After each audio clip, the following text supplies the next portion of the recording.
ये केवल एक भाषण नहीं है, ये वह क्षण है जब बाबा साहेब अंबेडकर ने बौद्ध धर्म को अपनाकर भारत के इतिहास में एक नया अध्याय शुरू किया। दिनांक 14 अक्टूबर 1956, स्थान दीक्षा भूमि नागपुर। वह ऐतिहासिक दिन जब लाखों लोगों के साथ बाबा साहेब ने त्रिशरण और पंचशील को स्वीकार किया और गुलामी से मुक्ति की राह दिखाई। इस भाषण से पहले कुछ विशेष लेख और सूचनाएं हैं जो बाबा साहेब ने प्रबुद्ध भारत में प्रकाशित की थी। ये सभी आमंत्रण और उनके बौद्ध धर्म के प्रति संकल्प को दर्शाती हैं। ये भाषण Baba Saheb Ambedkar writings and speeches, Hindi volume 40, पृष्ठ 421, विषय क्रमांक 342 से लिया गया है। कृपया ये वीडियो पूरा देखें। पहले हम आपको संक्षिप्त पृष्ठभूमि समझाएंगे, फिर हम चलेंगे उस कालजयी ऐतिहासिक भाषण की ओर जो आपको झकझोर देगा। प्रस्तुति की है रचना मंच ने। तो आइए सुनते हैं इस ऐतिहासिक क्षण को। शीर्षक है बौद्ध धर्म से ही दुनिया का उद्धार होगा। भारतीय बौद्ध जन समिति के प्रवर्तक और अध्यक्ष, भारत की बहुजन जनता के कंठमणि, विदेशों में भी कीर्ति प्राप्त संविधान विशारद, Akhil Bharatiya scheduled castes federation के संस्थापक और कर्णधार परम पूज्य बाबा साहेब अंबेडकर द्वारा आगामी 14 अक्टूबर 1956 के दिन सुबह 8 बजे नागपुर में बौद्ध धर्म की दीक्षा लेने की घोषणा की गई है। बाबा साहेब ने धर्मचक्र परिवर्तन से पहले उसके बारे में लोगों को एक छोटा सा संदेश दिया था। वह इस प्रकार है: बाबा साहेब अंबेडकर का संदेश, 26 अलीपुर रोड, दिल्ली, दिनांक 23 सितंबर 1956। बौद्ध धर्म स्वीकारने का दिन और समय अब मैंने तय किया है। इस बार दशहरे के दिन 14 अक्टूबर 1956 के दिन नागपुर में मैं धर्मांतरण करूंगा। दशहरे के दिन सुबह 9 से 11 बजे के बीच मेरा धर्म दीक्षा विधि समारोह संपन्न होगा। शाम को सभी लोगों के लिए मेरा व्याख्यान होगा। बाबा साहेब अंबेडकर, 23 सितंबर 1956। यही बाबा साहब का वह छोटा सा संदेश खत्म होता है। बाबा साहेब ने प्रबुद्ध भारत के संपादक के नाम एक विशेष संदेश भेजकर अपने बौद्ध धर्म स्वीकारने के लिए उपयुक्त दिन, तिथि और समय के बारे में सूचना दी है। विजयादशमी का मुहूर्त धर्म दीक्षा के लिए तय करने का औचित्य है। महान बौद्ध सम्राट अशोक के विजय दिवस के रूप में ही विजयादशमी मनाई जाती है। इधर के 300 सालों में बरसात के मौसम की समाप्ति के बाद मराठा विजयादशमी के दिन ही सीमा उल्लंघन करते थे। अस्पृश्य और दलित समाज के सिर पर पिछले 1000 सालों से जो काले बादल छाए थे, वे इस 2500वें बौद्ध वर्ष की विजयादशमी के दिन धर्म चक्र नव प्रवर्तन कर बाबा साहेब नष्ट करने वाले हैं। हिंदू धर्म की सीमा में बंद अस्पृश्य समाज इस दिन शतकों से गुलामी में बंद रखने वाले धर्म की चार दीवारी लांघ कर नई आजादी का स्वाद चखने के लिए तैयार होने वाला है। यही असली सीमा उल्लंघन है।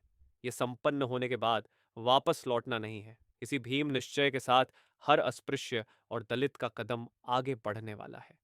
बाबा साहेब अंबेडकर का बौद्ध धर्म दीक्षा समारोह ब्राह्मण देश के महास्थिर पूज्य भिक्षु चंद्रमणि संपन्न करेंगे। उसी वक्त लाखों लोग बौद्ध धर्म की दीक्षा लेने के लिए नागपुर आ रहे हैं। नागपुर शहर के पूर्व दिशा से रायपुर, दुर्ग, गोंदिया, भंडारा जिलों से पश्चिम से, वर्धा, अमरावती, अकोला, बुल्ढाणा जिलों से, दक्षिण से मराठवाड़ा, चांदा, बल्ला शाह जिलों के तथा उत्तर से उत्तर प्रदेश, मध्य भारत, भोपाल, होशंगाबाद, बैतूल, शिवनी आदि जगहों से आने वाले बौद्ध धर्म स्वीकारने के इच्छुक लोगों के जत्थे बुद्धन शरण गच्छमी की घोषणा करते हुए नागपुर में आएंगे। इस अवसर पर वर्धा तथा अन्य जगहों से सवर्ण हिंदुओं का एक बड़ा समूह बौद्ध दीक्षा ग्रहण करने के लिए आने वाला है। दीक्षा लेते समय सफेद वस्त्र पहने चाहिए और दीक्षा लेने वाले की उम्र 18 साल से अधिक होनी चाहिए। इन दो नियमों का कड़ाई से पालन किया जाएगा। उसी दिन शाम को नागपुर में ही बाबा साहेब का बौद्ध धर्म स्वीकार करने पर ऐतिहासिक भाषण होना है। दुनिया के धार्मिक इतिहास की इस क्रांतिकारी घटना का प्रत्यक्ष अवलोकन करने का मौका और उसमें हिस्सा लेने का अविस्मरणीय अवसर आपको मिला हुआ है। बताया जाता है कि भगवान बुद्ध के बाद पहली बार एक ही समय, एक ही दिन, एक ही जगह इतनी बड़ी संख्या में बौद्ध धर्म स्वीकारे जाने की बात का जिक्र कहीं भी नहीं मिलता है। नागपुर की खासियत है। बाबा साहेब ने 1930 में all India depressed classes league की और 1942 में Akhil Bharatiya scheduled castes federation की नियम नागपुर में ही रखी। साथ ही उनका बौद्ध धर्म स्वीकारने का कार्यक्रम भी नागपुर में ही होगा। नीचे प्रतिज्ञा पत्र दिया हुआ है। प्रतिज्ञा पत्र बाबा साहेब ने 1935 में प्रतिज्ञा की थी कि मैं हिंदू धर्म में पैदा हुआ, ये मेरे हाथ में नहीं था, लेकिन हिंदू बनकर मरूंगा नहीं। 21 सालों के बाद उस प्रतिज्ञा की पूर्ति हो रही है। ये बात R.D. भंडारे ने कही। यहीं प्रतिज्ञा पत्र खत्म होता है। बौद्ध धर्म अपनाने के संदर्भ में बाबा साहेब के विचार, भगवान बुद्ध इस देश में रहते थे। उनका धर्म आज भी इस देश का धर्म बनेगा, इस बारे में मुझे कोई संदेह नहीं। इंसानियत, समदृष्टि, बंधु भाव, प्रेम से यह सच्चा धर्म बना है। इस धर्म को आप स्वीकारें। मैंने धर्मांतरण के जिस कार्य की शुरुआत की है, उसे ठीक तरह से समझो, उसका महत्व जानो, उसे परखो, उसके बाद ही निर्णय लो। लेकिन एक बार निर्णय लेने के बाद जो पुराना है उसे फेंक दो। पिछले 20 सालों से मैं आपके बारे में सोच रहा हूं। मानव जिन विभिन्न धर्मों का अध्ययन कर सकता है, वह मैंने किया है, और आखिर मेरा यह अनुभव रहा है कि दुनिया के लिए योग्य बुद्ध धर्म के अलावा कोई दूसरा धर्म नहीं है। दुनिया में केवल बुद्ध धर्म ही रहेगा। जो बौद्ध धर्म को स्वीकार करना चाहते हैं, वे मेरे साथ आए। जिस व्यक्ति का मन स्वतंत्र नहीं, वह व्यक्ति आजाद नहीं। मैंने हिंदू धर्म का त्याग करने का पक्का निर्णय किया है। जो हिंदू धर्म का त्याग करना चाहते हैं, वे हमारे साथ आएं। मुझे जो कर्तव्य करना है, वह मैं करने जा रहा हूं। मेरे जीवन में कई सारे काम करने बाकी रह गए हैं। जितने काम हो सकेंगे मैं करूंगा। मेरे पिता को हिंदू धर्म में ही मृत्यु ने ग्रसा। मेरा परिवार भी इसी धर्म में रहते हुए मरा। मेरा हिंदू धर्म में रहना अब मुझे भी स्वीकार नहीं। व्यावहारिकता रहित मार्ग मुझे बदलना ही होगा। इस बौद्ध धर्म दीक्षा कार्यक्रम की पूरी जिम्मेदारी बाबा साहेब आम्बेडकर द्वारा स्थापित भारतीय बौद्ध जन समिति की नागपुर शाखा को सौंपी गई थी। उसके अनुसार समिति के सचिव गोडबोले ने धर्म दीक्षा का कार्यक्रम सफल होने की दिशा में दिनांक 21 सितंबर 1956 के दिन समिति की ओर से परिपत्र जारी किया, और वह भारत के अम्बेडकर आंदोलन में सम्मिलित कई लोगों को भेजा था। वह परिपत्र इस प्रकार था, यहाँ अंग्रेजी से हिंदी में अनुवाद दिया गया है। मास कन्वर्शन। परम पूज्य बाबा साहेब आम्बेडकर भारतीय बौद्ध जन समिति और बौद्ध सोसाइटी ऑफ इंडिया के संस्थापक और अध्यक्ष आगामी विजयादशमी के दिन रविवार 14 अक्टूबर 1956 को सुबह 8 बजे नागपुर में बौद्ध धर्म स्वीकार करेंगे। वर्मा के पूज्य भिक्षु चंद्रमणि महास्त्विर, जो इस समय भारत में हैं, इस दीक्षा समारोह को संपन्न करेंगे। जो लोग स्वयं भी बौद्ध धर्म स्वीकार करना चाहते हैं, वे इसी समारोह में दीक्षा ले सकेंगे, और इसके लिए उन्हें स्वच्छ सफेद वस्त्र पहनना अनिवार्य होगा। अनुदान की अपील। इस कल्याणकारी समारोह में भारत की जनता से आशा की जाती है कि वे लाखों की संख्या में भाग लेंगे, और बाबा साहेब द्वारा सौंपी गई जिम्मेदारी को निभाने वाली स्थानीय शाखा भारतीय बौद्ध जन समिति को हर प्रकार की सहायता देंगे। वित्तीय सहायता देते समय स्थानीय सहयोगी समिति से रसीद अवश्य लें। बाहर के लोग मनी ऑर्डर द्वारा धनराशि भेजें। जो लोग इस समारोह के प्रबंध में स्वयं सेवक बनकर मदद करना चाहते हैं, वे 30 सितंबर 1956 के पहले निम्नलिखित से संपर्क करें। घोड़ बोले, सचिव, भारतीय बौद्ध जन समिति, नागपुर शाखा, कोठारी मेंशन, सीताबर्डी, नागपुर। दिनांक 21 सितंबर 1956।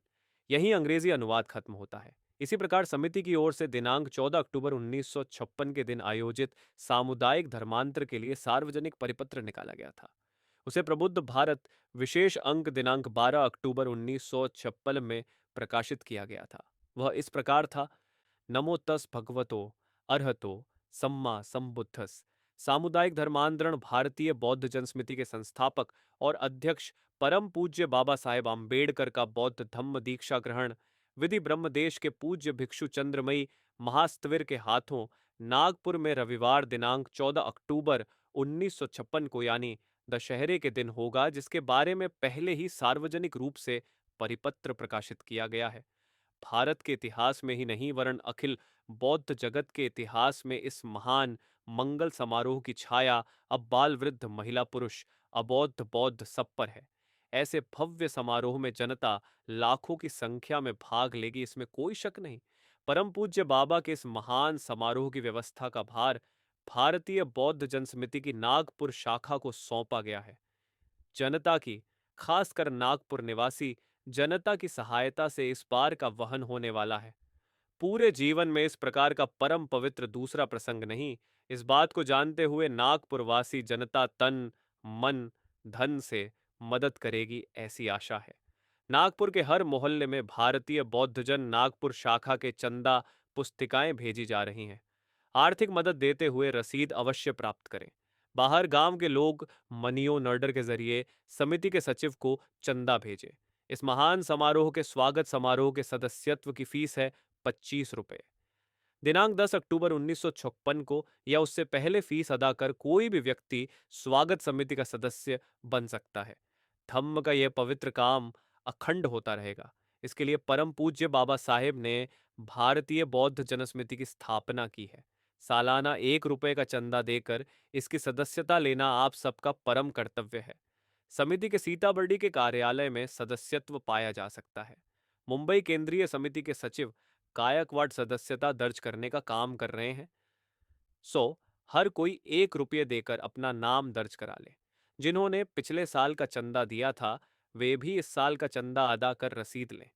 इस समारोह के लिए किसी भी प्रकार का टिकट नहीं है। जो दीक्षा ले रहे हैं उनके लिए या दर्शकों के लिए किसी को न टिकट खरीदना होगा न फीस देनी होगी। विनती है कि समारोह के लिए सभी उपस्थित रहे। दीक्षा लेने वालों के लिए सूचना।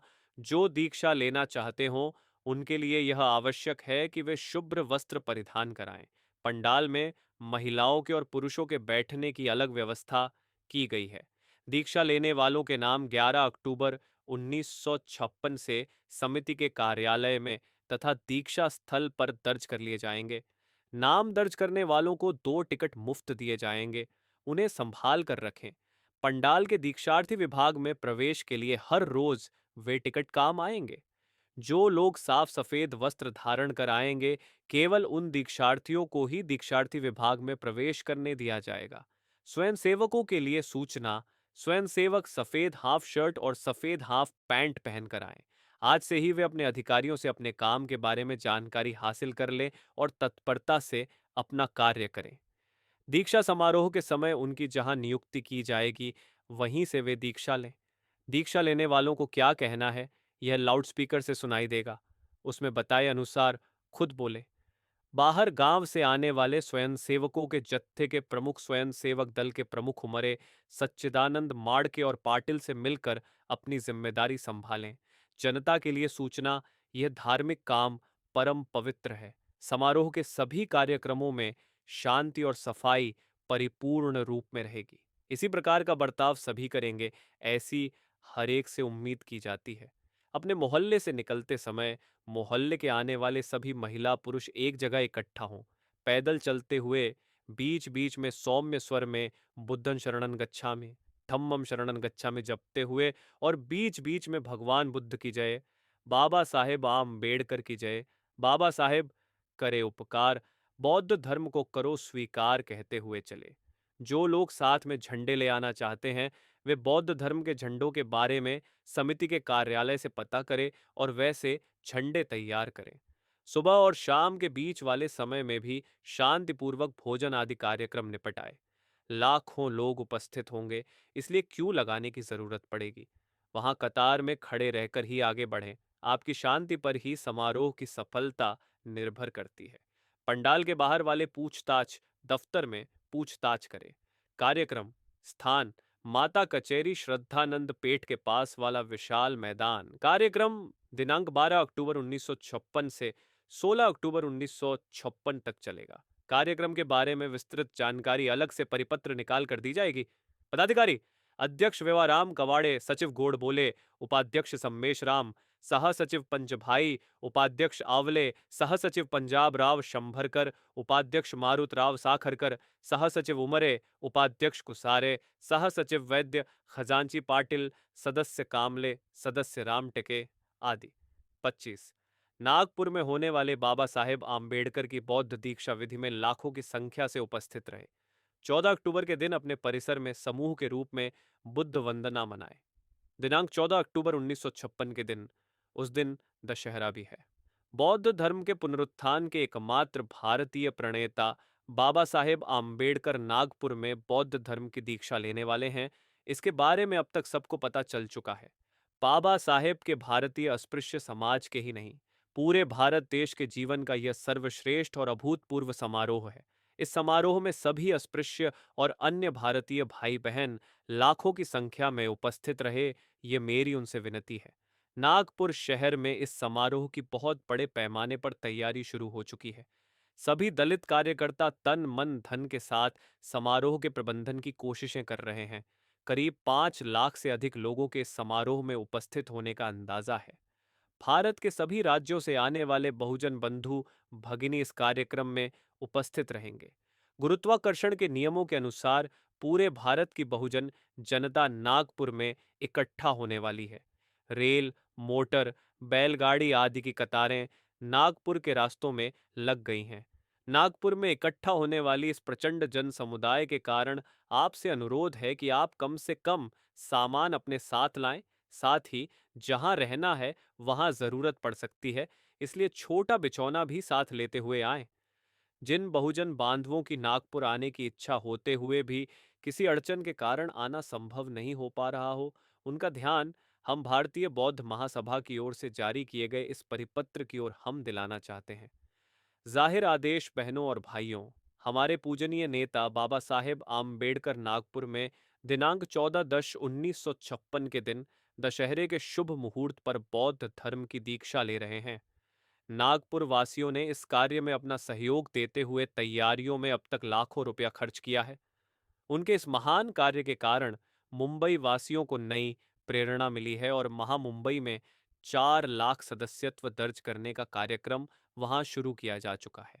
इस कार्यक्रम को सफल बनाने के लिए हर बालिक व्यक्ति को 1 रुपये की सदस्यता की फीस अदा करते हुए भारतीय बौद्ध महासभा की सदस्यता लेना है। अन्य सभी लोगों के साथ अपने कमरे में रहने वाले सभी पुरुष महिला बालिगों को सदस्य बनाने की जिम्मेदारी आपकी है। आपकी चौक में स्थानीय शाखा खुल चुकी है, उसके जरिए ही आप इस जिम्मेदारी को पूरा करें।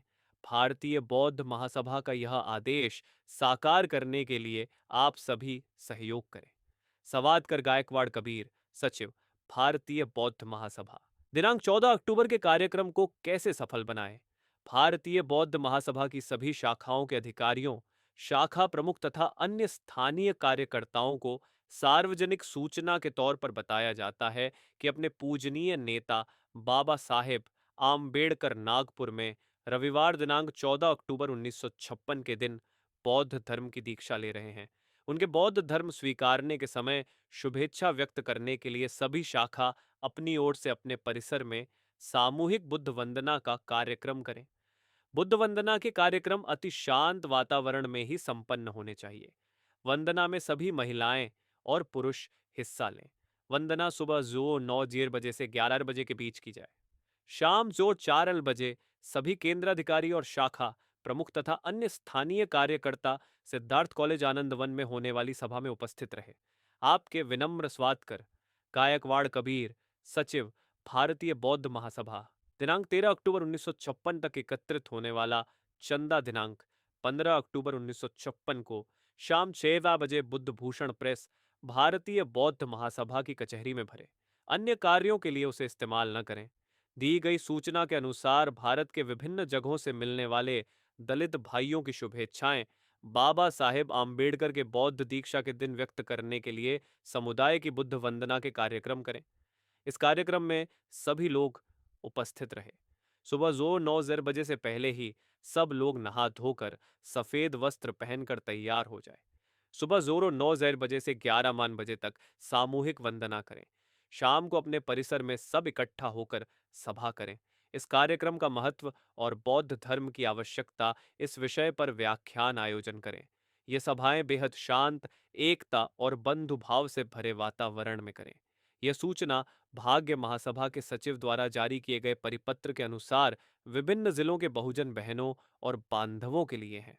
मुझे यकीन है कि इन सूचनाओं का बेहतर तरीके से पालन किया जाएगा।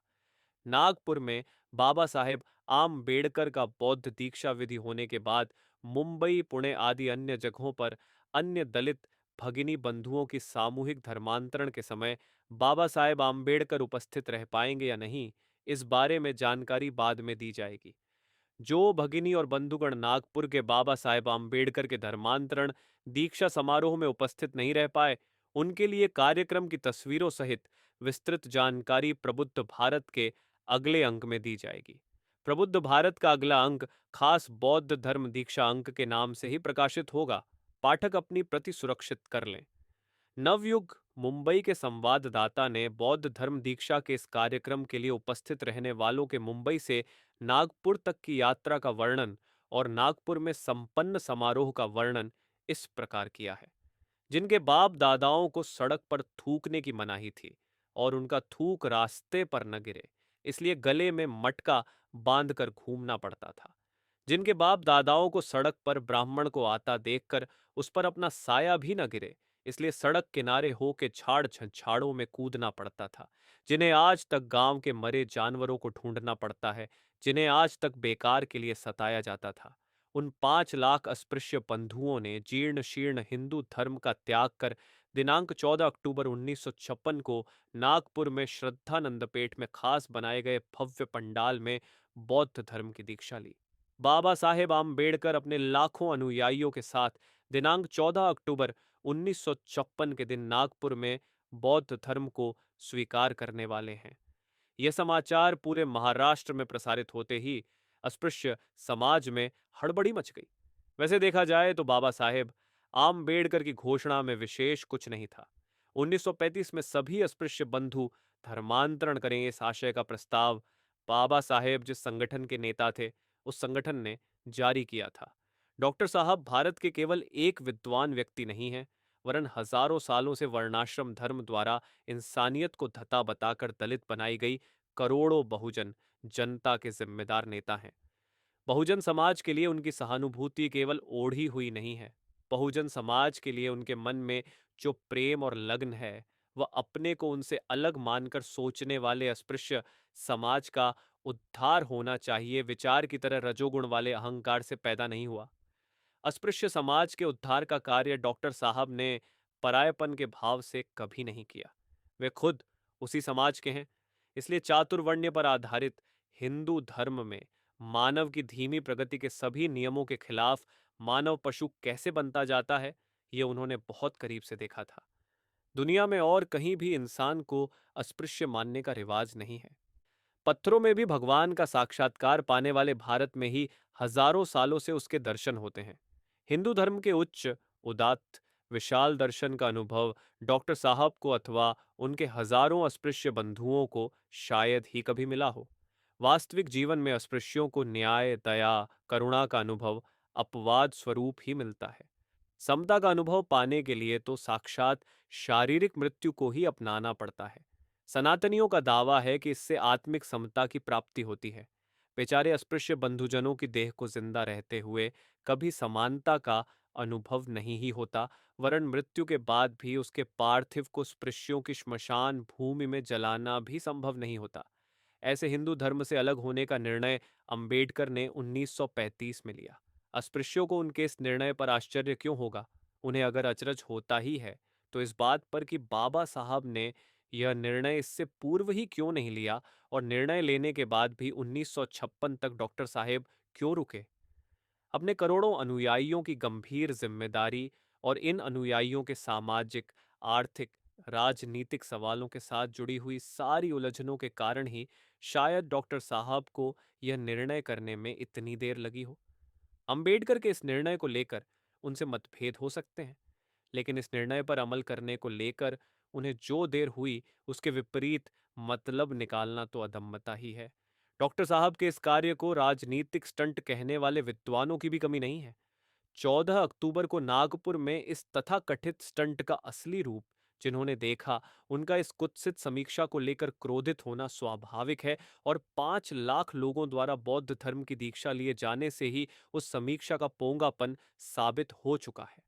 भगवान बुद्ध के बाद सनातन वर्णाश्रम धर्म पर बाबा साहेब अंबेडकर ने ही ऐसा करारा प्रहार किया, इसके लिए प्रत्यक्ष इतिहास ही साक्ष्य है। इसीलिए बाबा साहेब के लाखों अनुयायियों के मुंह से आज एक ही नारा निकल रहा है, बाबा साहेब करे पुकार, बौद्ध धर्म का करो स्वीकार। अस्पृश्य समाज के तथा सवर्ण हिंदू समाज के लिहाज से भी इस युगांतरकारी सामाजिक घटना को प्रत्यक्ष घटित होते हुए देखने का अवसर मुझे मिला। इसके लिए मैं अपने आप को सौभाग्यशाली मानता हूं। एक दिन पहले ही नागपुर पहुंचना बेहतर होगा सोचकर मैं 12 तारीख की रात को ही नागपुर एक्सप्रेस से निकला।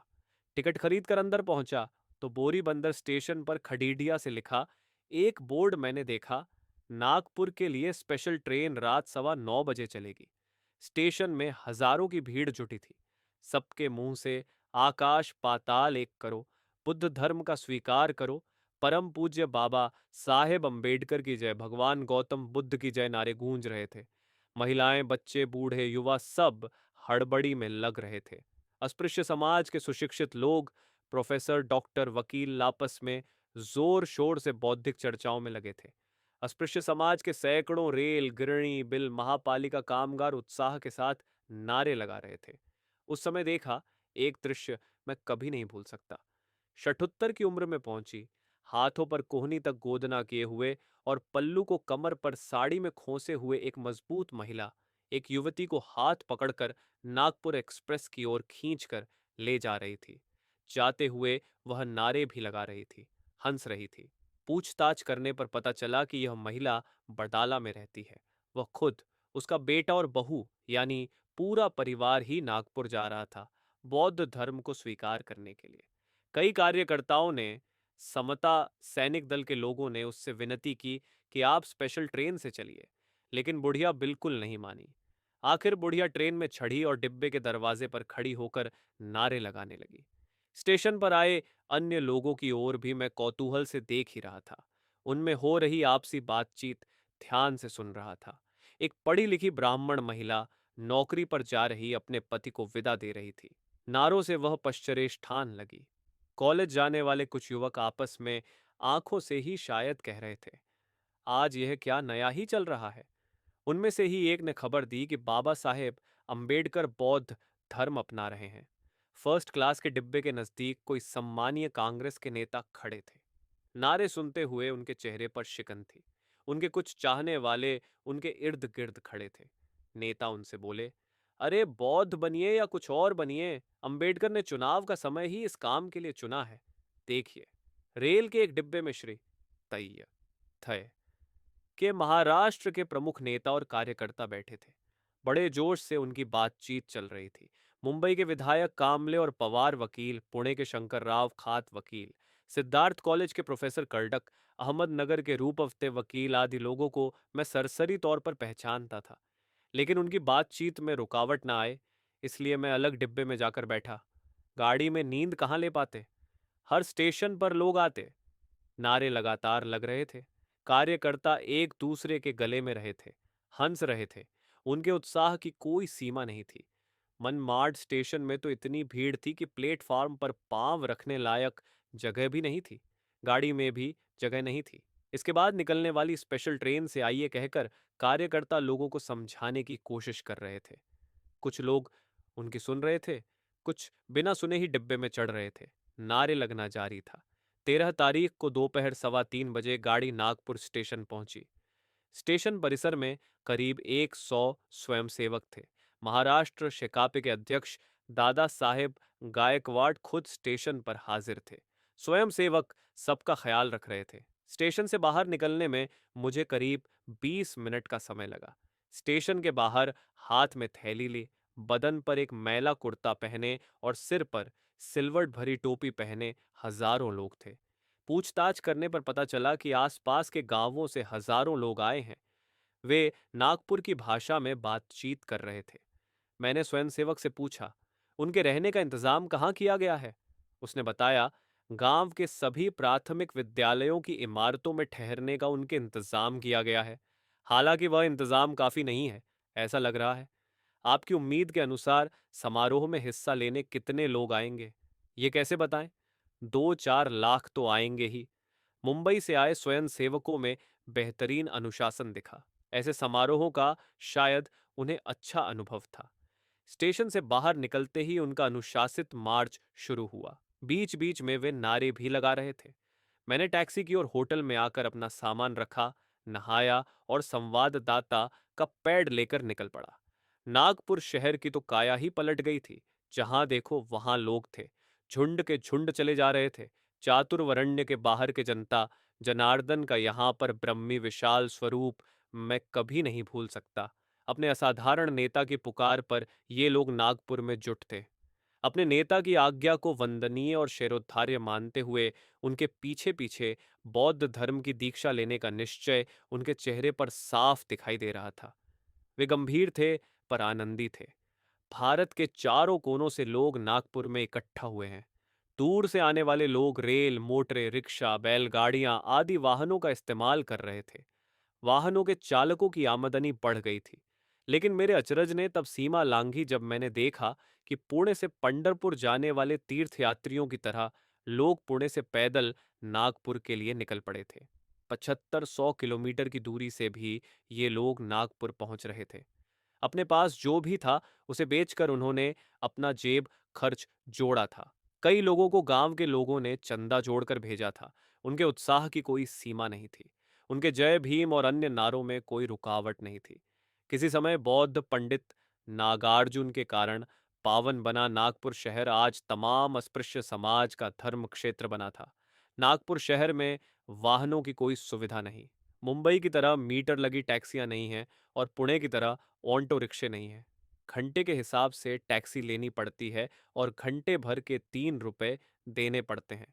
टैक्सी ड्राइवर झगड़ने पर उतारो। अगर साइकिल रिक्शा ले तो पुणे मुंबई के लोगों के बीच और गांव का वातावरण बुद्धमय होने के नाते वह शोभा नहीं देता। बुद्ध की जयकार के नारे आस पास लग रहे हो और एक आदमी हांफते हुए दूसरे को ढोकर ले जा रहा है। ये कुल वातावरण के साथ मेल खाने वाला दृश्य नहीं। मैंने आखिर एक टैक्सी तय की और सभी दीक्षार्थियों के निवासों में जाने का कार्यक्रम तय किया। प्राथमिक विद्यालयों में इनका प्रबंध किया गया था। हर जगह स्वयं सेवक थे और वे पानी वगैरह काम थोड़ती से कर रहे थे। कई लोग होटलों में जाकर कुछ खा लेते थे तो कई जगहों पर 3 पत्थरों का चूल्हा जलाकर महिलाएं रोटियां सेंकती हुई नजर आई। कई जगहों पर 10-10, 5-5 लोगों के समूह बैठे बैठे आपस में चर्चा करते हुए नजर आए। लेनिन ने कहीं कहा है कि जो बात सीखने के लिए वैसे सालों साल लग सकते हैं, वही बात लोग क्रांति के दौरान कुछ दिनों में ही सीख जाते हैं। इन 2 दिनों में नागपुर में आए लाखों लोगों ने दर्शन, धर्म, सामाजिक स्थितियां आदि के बारे में जितना ज्ञान पाया, उतना उन्हें अब तक के जीवन में कभी नहीं मिला होगा। कहें तो अत्युक्ति नहीं होगी। अखंड चर्चा स्थानों सभी में निरंतर चर्चा चल रही थी। कामकार किसान वर्ग के ही ज्यादातर लोग थे और कितनी तरह से चर्चाएं चल रही थी। कहीं बिल्कुल गंभीरता से अब अपने गांव के लोग और ब्राह्मण क्या कहेंगे इस बारे में कहीं चर्चा चल रही थी। कहीं किसी बूढ़े आदमी के पंढरपुर की बारी के लिए जाने को लेकर कुछ युवक उनसे हंसी मजाक कर रहे थे। कहीं युवा अपने साथ आए बूढ़े लोगों को इस बात की तसल्ली दे रहे थे कि अब अपने गांव के सभी भूत भाग जाएंगे। एक जगह तो एक युवक अपनी माँ से हंसकर कह रहा था, अब देखता हूं देवी तुम्हारे अंदर आती कैसे है। उसकी युवा बहन हंसते हुए उसका साथ दे रही थी। माँ भी हंसकर आश्वासन दे रही थी कि अब इसके बाद मेरे अंदर देवी नहीं आएगी। 15-20 लोगों के समूह में मैं स्वयं सेवकों की मदद से घुस गया और उनकी बातचीत में शामिल हुआ। एक कट्टर अंबेडकरवादी युवक कहानी बता रहा था। ये कहानी जैसे वह बता रहा था उसी तरह यहाँ प्रस्तुत करने का मोह मैं संवरण नहीं कर पा रहा हूँ। हमारे गांव के महार बाड़े के एक किनारे पर महसोबा है और दूसरे सिरे पर मरियाई है। हमने एक बार तय किया कि रात उठकर जाएंगे और मरियाई को महसोबा के पास डाल कर आएंगे। हालांकि पहले हमारे गांव के यह लोग कुछ बूढ़े पुरुष महिलाओं की ओर इशारा कर हमारे खिलाफ थे, लेकिन हमने तो मजाक करना तय किया था। इसलिए हमने अफवाह फैलाई कि हमने मरियाई को उठाकर मसोबा के पास चलकर जाते हुए देखा है। उसका वर्णन किया। उसने किस तरह मलवट भरा था पूरे माथे पर सिंदूर लगाना, वह भी बताया। महारवाड़े में उसका असर भी हुआ। उस रात मरियाई के 2-4 पत्थर उठाकर हम कुछ दूर चले थे तो हमें किसी की आहट सुनाई दी। मरियाई का पत्थर हमने वहीं छोड़ा और भाग खड़े हुए। दूसरे दिन महारवाड़े में हंगामा हुआ। पंचाक्षरी आया और मंत्र बुदबुदाने लगा। इतने में हम में से एक के दिमाग में युक्ति आई और उसने कहा, अरे मरियाई केवल रात में चलती है, उसे निकलने में देर हुई, थोड़ा चली होगी और सुबह हुई होगी। सुबह होते ही वह जहां थी वही पत्थर बनकर अहिल्या की तरफ पड़ी रही। कहानी खत्म हुई और सब खिलखिलाकर हंसने लगे। वृद्ध महिला और पुरुष भी हंसने वालों में शामिल थे। आखिर एक बूढ़े ने कहा, अब गांव जाएंगे तो उस मरियाई को और मसोबा दोनों को नदी में फेंक देंगे। अब बाबा की आज्ञा ही है। बाबा बताता है तो अपने को मरियाई की भी क्या जरूरत, और मसोबा की भी क्या जरूरत। रिनाइजेंस को प्रत्यक्ष देखने का मौका मुझे मिल रहा था। इंसान बस सत्कर्मरत रहे, ईश्वर की उसे कोई जरूरत नहीं। ईश्वर कोई है नहीं, सब झूठ है। इस निर्णय को लाखों लोगों ने, सभी तरह के भ्रम पालने वाले भारतीयों ने स्वीकारा। ये क्या कोई साधारण बात है? जादू की छड़ी घुमाने से होने वाले असर की तरह अंबेडकर द्वारा इस बात को सिद्ध किया गया है। ये मुझे प्रत्यक्ष दिखाई दे रहा था। इसके बाद मैंने पंडाल के बारे में खुद जाकर जानकारी की। नागपुर के दक्षिण अंबाजिरी रोड पर अंध विद्यालय से पहले पढ़ने वाले फैले मैदान में बौद्धकालीन शिल्प के अनुसार भव्य स्तूप खड़ा किया गया था। लगभग 4 से 5 लाख लोग बैठ सकेंगे, इतना भव्य पंडाल था। इस पंडाल के सामने सड़क पर बाईं तरफ कतार में दुकानें सजी हुई थीं। बाकी समय उजाड़ पड़े रहने वाले इस मैदान में आज जैसे कोई मेला लगा हुआ था। पंडाल खड़ा करने का काम पिछले 8-10 दिनों से चल रहा था। सैकड़ों अस्पृश्य बंधु उस जगह श्रमदान कर रहे थे। उनके श्रमदान से करीब 50 से 75 हजार रुपयों की बचत हुई थी। अब दीक्षा समारोह के लिए केवल 25 से 30 हजार रुपयों की रोकड़ का खर्च बैठने की बात समारोह के कार्यवाही से पता चली। वैसे दीक्षा समारोह पर करीब 1 लाख रुपए खर्च होने का अंदाजा है। पता चला है कि स्तूप जैसे मंच से बाबा साहेब का दीक्षा समारोह संपन्न होगा। वहां एक स्थायी स्मारक भी बनाया जाने वाला है। नया धर्म क्षेत्र, नागपुर बहुजन समाज का नया धर्म क्षेत्र बनने वाला है। अब यह साफ पता चलता है। बाबा साहेब अंबेडकर के सामाजिक और राजनीतिक कार्य से नागपुर शुरू से जुड़ा रहा है। 1930 में नागपुर के पास कांकी में ही डॉक्टर साहब ने संयुक्त निर्वाचन क्षेत्र का विरोध कर विभक्त निर्वाचन क्षेत्र की मांग की थी। पहला शेड्यूल्ड कास्ट्स फेडरेशन का अधिवेशन नागपुर में ही हुआ और बाबा साहेब अंबेडकर नागपुर में ही बौद्ध धर्म की दीक्षा ले रहे हैं। नागपुर के पास ही रामटेक के पहाड़ पर बौद्ध महापंडित नागार्जुन की गुफा है। पुराने जमाने में यह क्षेत्र बौद्धों का तीर्थ क्षेत्र था। अब एक बार फिर इस नगर को वही महत्व प्राप्त होना है। पंडाल के आसपास ही मुझे इस बात का पता चला कि डॉक्टर साहब और उनकी सुविधगी पत्नी माई साहब अंबेडकर आ चुकी हैं और बंडी के श्याम होटल में रुके हैं। साहब को दीक्षा देने के लिए काशिया प्राचीन इतिहास में कुशीनारा नाम से पहचाने जाने वाले गांव से सुप्रसिद्ध ब्रह्मी बौद्ध भिक्षु चंद्रमणि महास्त्विर आज नागपुर आए हुए हैं। उनके साथ और भी 5-6 बौद्ध भिक्षु आए हुए हैं। 3 बजे के आसपास नारों की आवाज सुनकर मेरी नींद खुली। खिड़की के पास जाकर मैं देखने लगा। रास्ते से इतने लोग जा रहे थे, वे चींटियों की तरह दिखाई दे रहे थे। वातावरण शांत दिखने लगा। गंभीर स्वरों में घोषणाएं की जा रही थीं। पंडाल में मौके की जगह पाने के लिए लोग जल्दी जल्दी जा रहे थे। सुबह 6 बजे मैं भी उस भीड़ में शामिल हुआ और पंडाल की ओर निकला। ज्यादातर लोगों ने साफ सफेद कपड़े पहने हुए थे। सभी को उस तरह की सूचनाएं दी गई थीं। मैंने पंडाल में प्रवेश किया। मुंबई समता सैनिक दल ने बेहतरीन प्रबंध किए थे। कहीं भी किसी तरह की हड़बड़ी नहीं थी। श्रद्धा से भरे अंतकरण से लोग पंडाल में प्रवेश कर रहे थे और स्वयं सेवकों द्वारा बताई जगह पर जाकर बैठ रहे थे। सुबह 7 बजे ही आधा पंडाल लोगों से भरा हुआ दिखाई दिया। करीब 2.5 लाख लोग होंगे। संवाददाताओं में से अभी कोई नहीं आए थे। उनके लिए मंच के पास ही बैठने का प्रबंध किया हुआ था। लाउडस्पीकर का बढ़िया प्रबंध था। ऐसे कार्यक्रमों में होती हैं वैसी बच्चा या बच्ची खो गई है, इस आशय की घोषणाएं लाउडस्पीकर से की जा रही थी। लोगों का आना लगातार जारी था। इतने में लाउडस्पीकर से एक महत्वपूर्ण घोषणा हुई।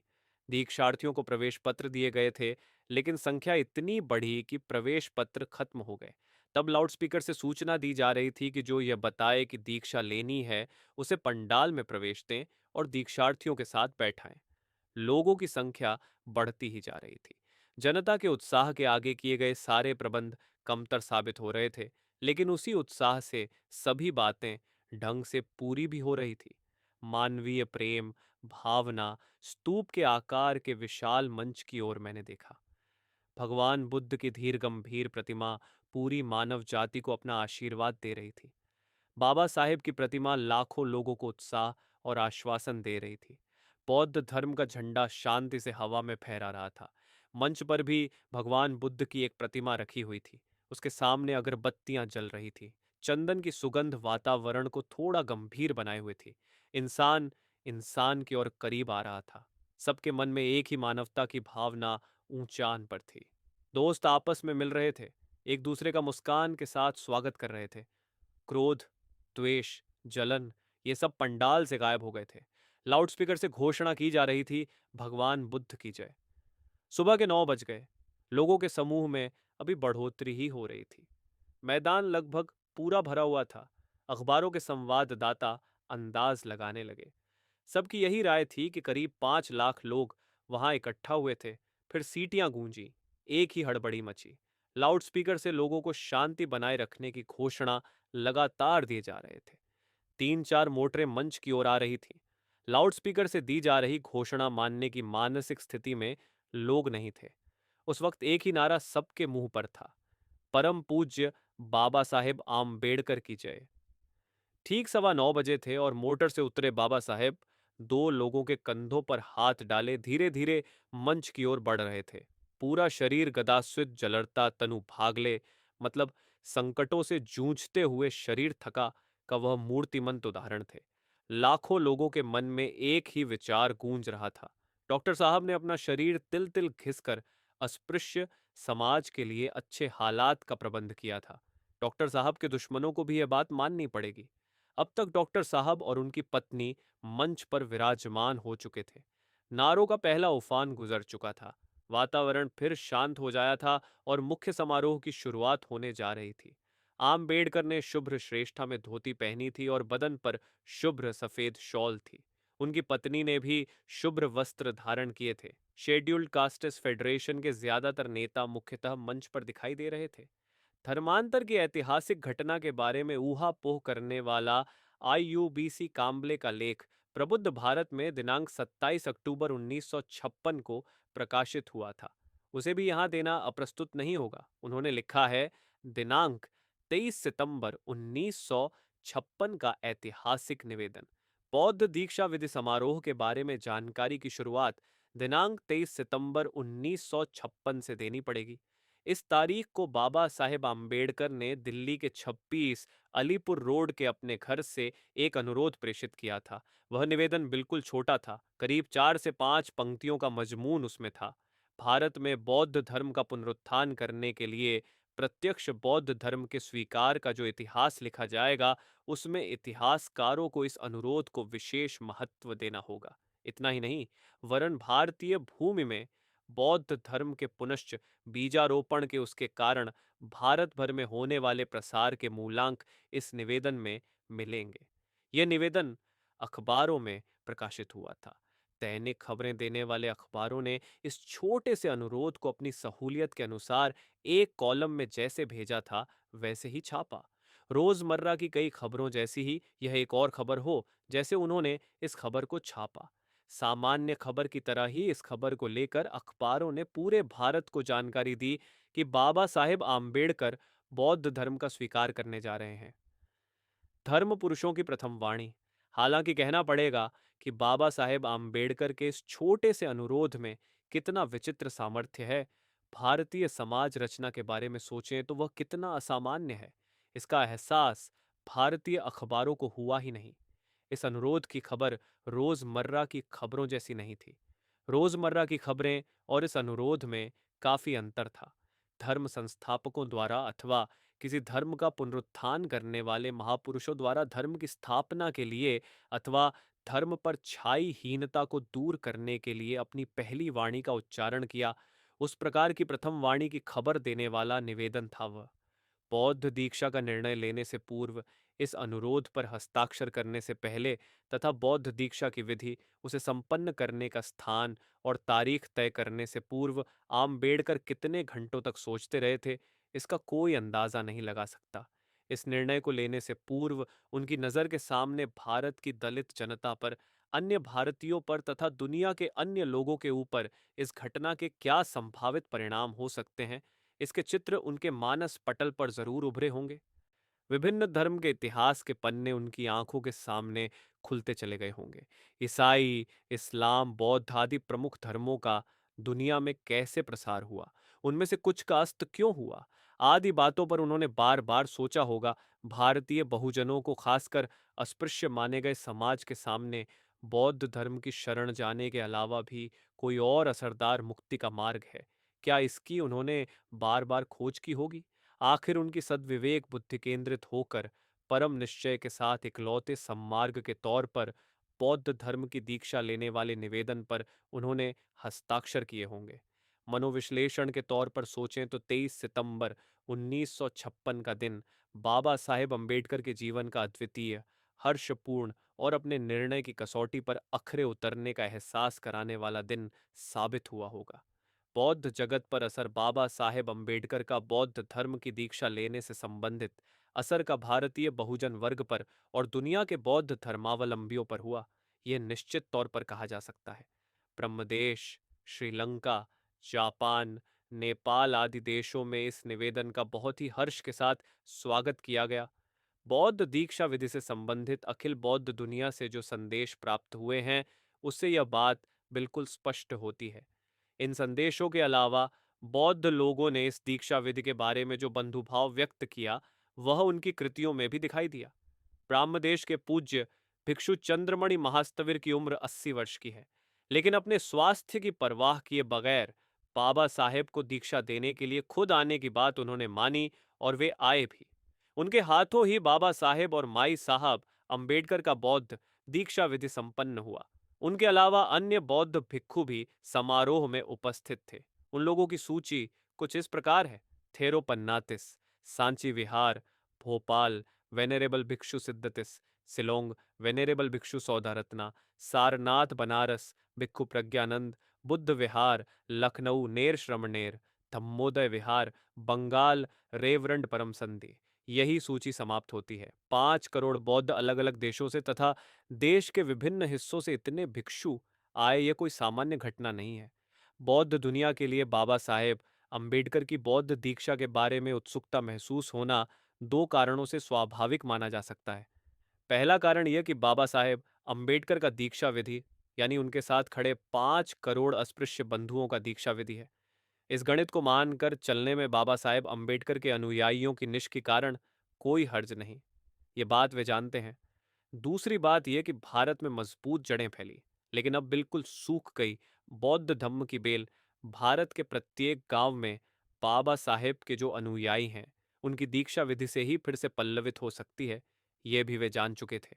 इसलिए इस नजरिए से दुनिया भर के बौद्ध धर्मानुयायियों को बाबा साहेब की बौद्ध धम्म में दीक्षा के बारे में आकर्षण और उत्सुकता महसूस होना स्वाभाविक बात थी।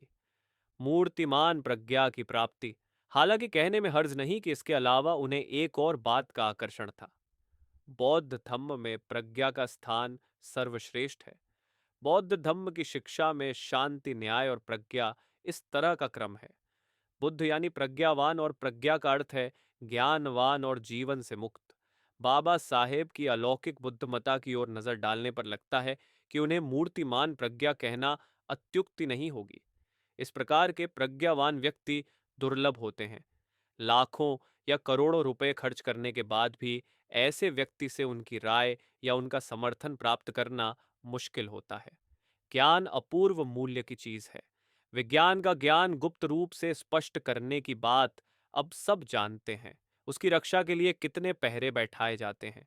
विदेशी राजदूतावासों में सलाह मशविरे होते हैं और ऐसे ज्ञानी लोगों को गुप्त तरीके से भगा ले जाने के लिए अकूत धन लुटाया जाता है। बाबा साहेब अंबेडकर का ज्ञान अतुलनीय है। उनका मन के बारे में जो ज्ञान है, वह मन की सूक्ष्म रचना के बारे में और मनुष्यत्व को पूर्णत्व की ओर ले जाने के लिए मन को सुसंस्कृत बनाने वाला ज्ञान है। दुनिया के किसी भी धर्म प्रसारक को मात दे सके, ऐसा उनका ज्ञान है।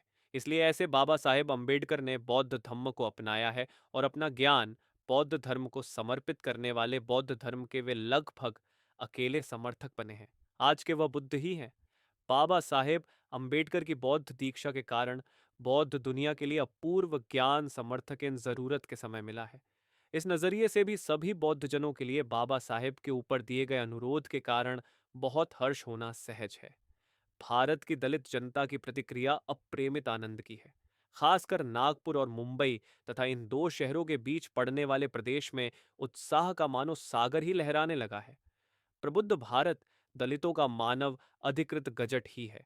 उसमें दी 29 सितंबर 1956 और 13 अक्टूबर 1956 के अंक में लगातार बौद्ध दीक्षा विधि की खबर दलित जनता की हर झोपड़ी तक पहुंचाई गई। नागपुर के सिद्धार्थ, धर्मदीप, धर्मदूत, बोधिसत्व जैसे मशहूर बनते जा रहे साप्ताहिकों ने मध्य प्रदेश विभाग की अखबारों में इस खबर को छापकर जानकारी प्रसारित की। नागपुर शाखा के भारतीय बौद्ध जन महासभा की समिति द्वारा छपे हुए पत्र बांटकर सभी दलित बंधु भगिनियों को बौद्ध दीक्षा विधि कार्यक्रम के बारे में लोगों को विस्तृत जानकारी दी। कार्यक्रम का ब्यौरा समिति के पहले प्रकाशित हुए पत्र में स्वागत समिति के अध्यक्ष आयुरेवा राम गवाड़े और आयुर्वा मुग्गोल बोले द्वारा निम्नांकित कार्यक्रम की घोषणा की गई। सामुदायिक धर्मांतरण कार्यक्रम की पत्रिका शनिवार दिनांक 13 अक्टूबर 1956 के दिन शाम 5 से 8 परित्राण शाम को 8 से 10 महाबोधि सोसाइटी के महासचिव आयुडी वल्ली सिन्हा का भाषण और भगवान बुद्ध का चरित्र और भारत के प्रसिद्ध बौद्ध स्थानों के बारे में मैजिक लैंटर्न शो। रविवार दिनांक 14 अक्टूबर 1956 शुक्रवार विजयादशमी की सुबह 8 से 11 पर्यंत परम पूज्य बाबा साहेब अम्बेडकर और आयुष्मती माई साहब अम्बेडकर और अन्य दीक्षार्थियों की पूज्य भिक्षु चंद्रमणि महास्तवीर के हाथों बौद्ध धर्म दीक्षा। सुबह 11 से 11:20 तक कोलकाता की महाबोधि सोसाइटी की ओर से परम पूज्य बाबा साहेब को भगवान बुद्ध की प्रतिमा भेंट की जाएगी। शाम 6 से 8 औरंगाबाद के बोधि मंडल मिलिंद महाविद्यालय की ओर से युग यात्रा इस मराठी नाटक की प्रस्तुति। सोमवार दिनांक 15 अक्टूबर 1956 सुबह 8 से 11 बजे तक परम पूज्य बाबा साहेब आम्बेडकर का सार्वजनिक भाषण। शाम 8 से 10 बजे तक मैजिक लैंटर्न शो। इसके अलावा स्वागत समिति द्वारा अंग्रेजी भाषा में एक पत्रिका प्रकाशित की थी। इसके अलावा स्वागत समिति द्वारा प्रकाशित की गई तीसरी पत्रिका 13 अक्टूबर 1956 के प्रबुद्ध भारत के अंक में विशेष परिशिष्ट के रूप में प्रकाशित की गई है। इतने साधनों के साथ बौद्ध दीक्षा विधि समारोह की समयोचित जानकारी भारत के अस्पृश्य वर्ग को और दूसरों को पहुंचाई गई है। इस जानकारी के प्रकाशित होने के साथ साथ जिन्हें बौद्ध दीक्षा विधि समारोह के लिए जाना था, उन्होंने अपनी तरह से प्रबंध किए। रेलवे में काम करने वाले अस्पृश्य बंधुओं ने तो अपने रेल रियायत वाले पास बनवा लिए। भारतीय बौद्ध महासभा के सचिव आयु सवादकर, आयु कबीर और आयु गायकवाड़ ने पत्र छपवाकर जिन्हें नागपुर आना था, उनके आने जाने के रियायती टिकट अगर वे नाम दर्ज करें तो दिलाने का प्रबंध किए जाने की बात स्पष्ट की। मुंबई प्रदेश दलित फेडरेशन की ओर से भी इसी प्रकार का प्रबंध किए जाने की बात कही। इन संयुक्त कोशिशों के कारण मुंबई से एक खास रेलगाड़ी दिनांक 13 अक्टूबर 1956 के दिन बौद्ध दीक्षा विधि से पूर्व की रात छोड़ी गई। यह विशेष गाड़ी खचाखच भरी थी। 13 अक्टूबर 1956 को रात्रि नागपुर एक्सप्रेस द्वारा कर्नाटक से आए कर्नाटक शेड्यूल्ड कास्टेस फेडरेशन के अध्यक्ष IUDA कट्टी और मुंबई से सिद्धार्थ कॉलेज के रजिस्ट्रार IU तलवटकर भी चले। उन्हें उसी गाड़ी में संयोग से नासिक के IUHG पंवार वकील मिले। नवियों की ओर से खास भेजे गए प्रतिनिधि भी इस ट्रेन से जा रहे थे।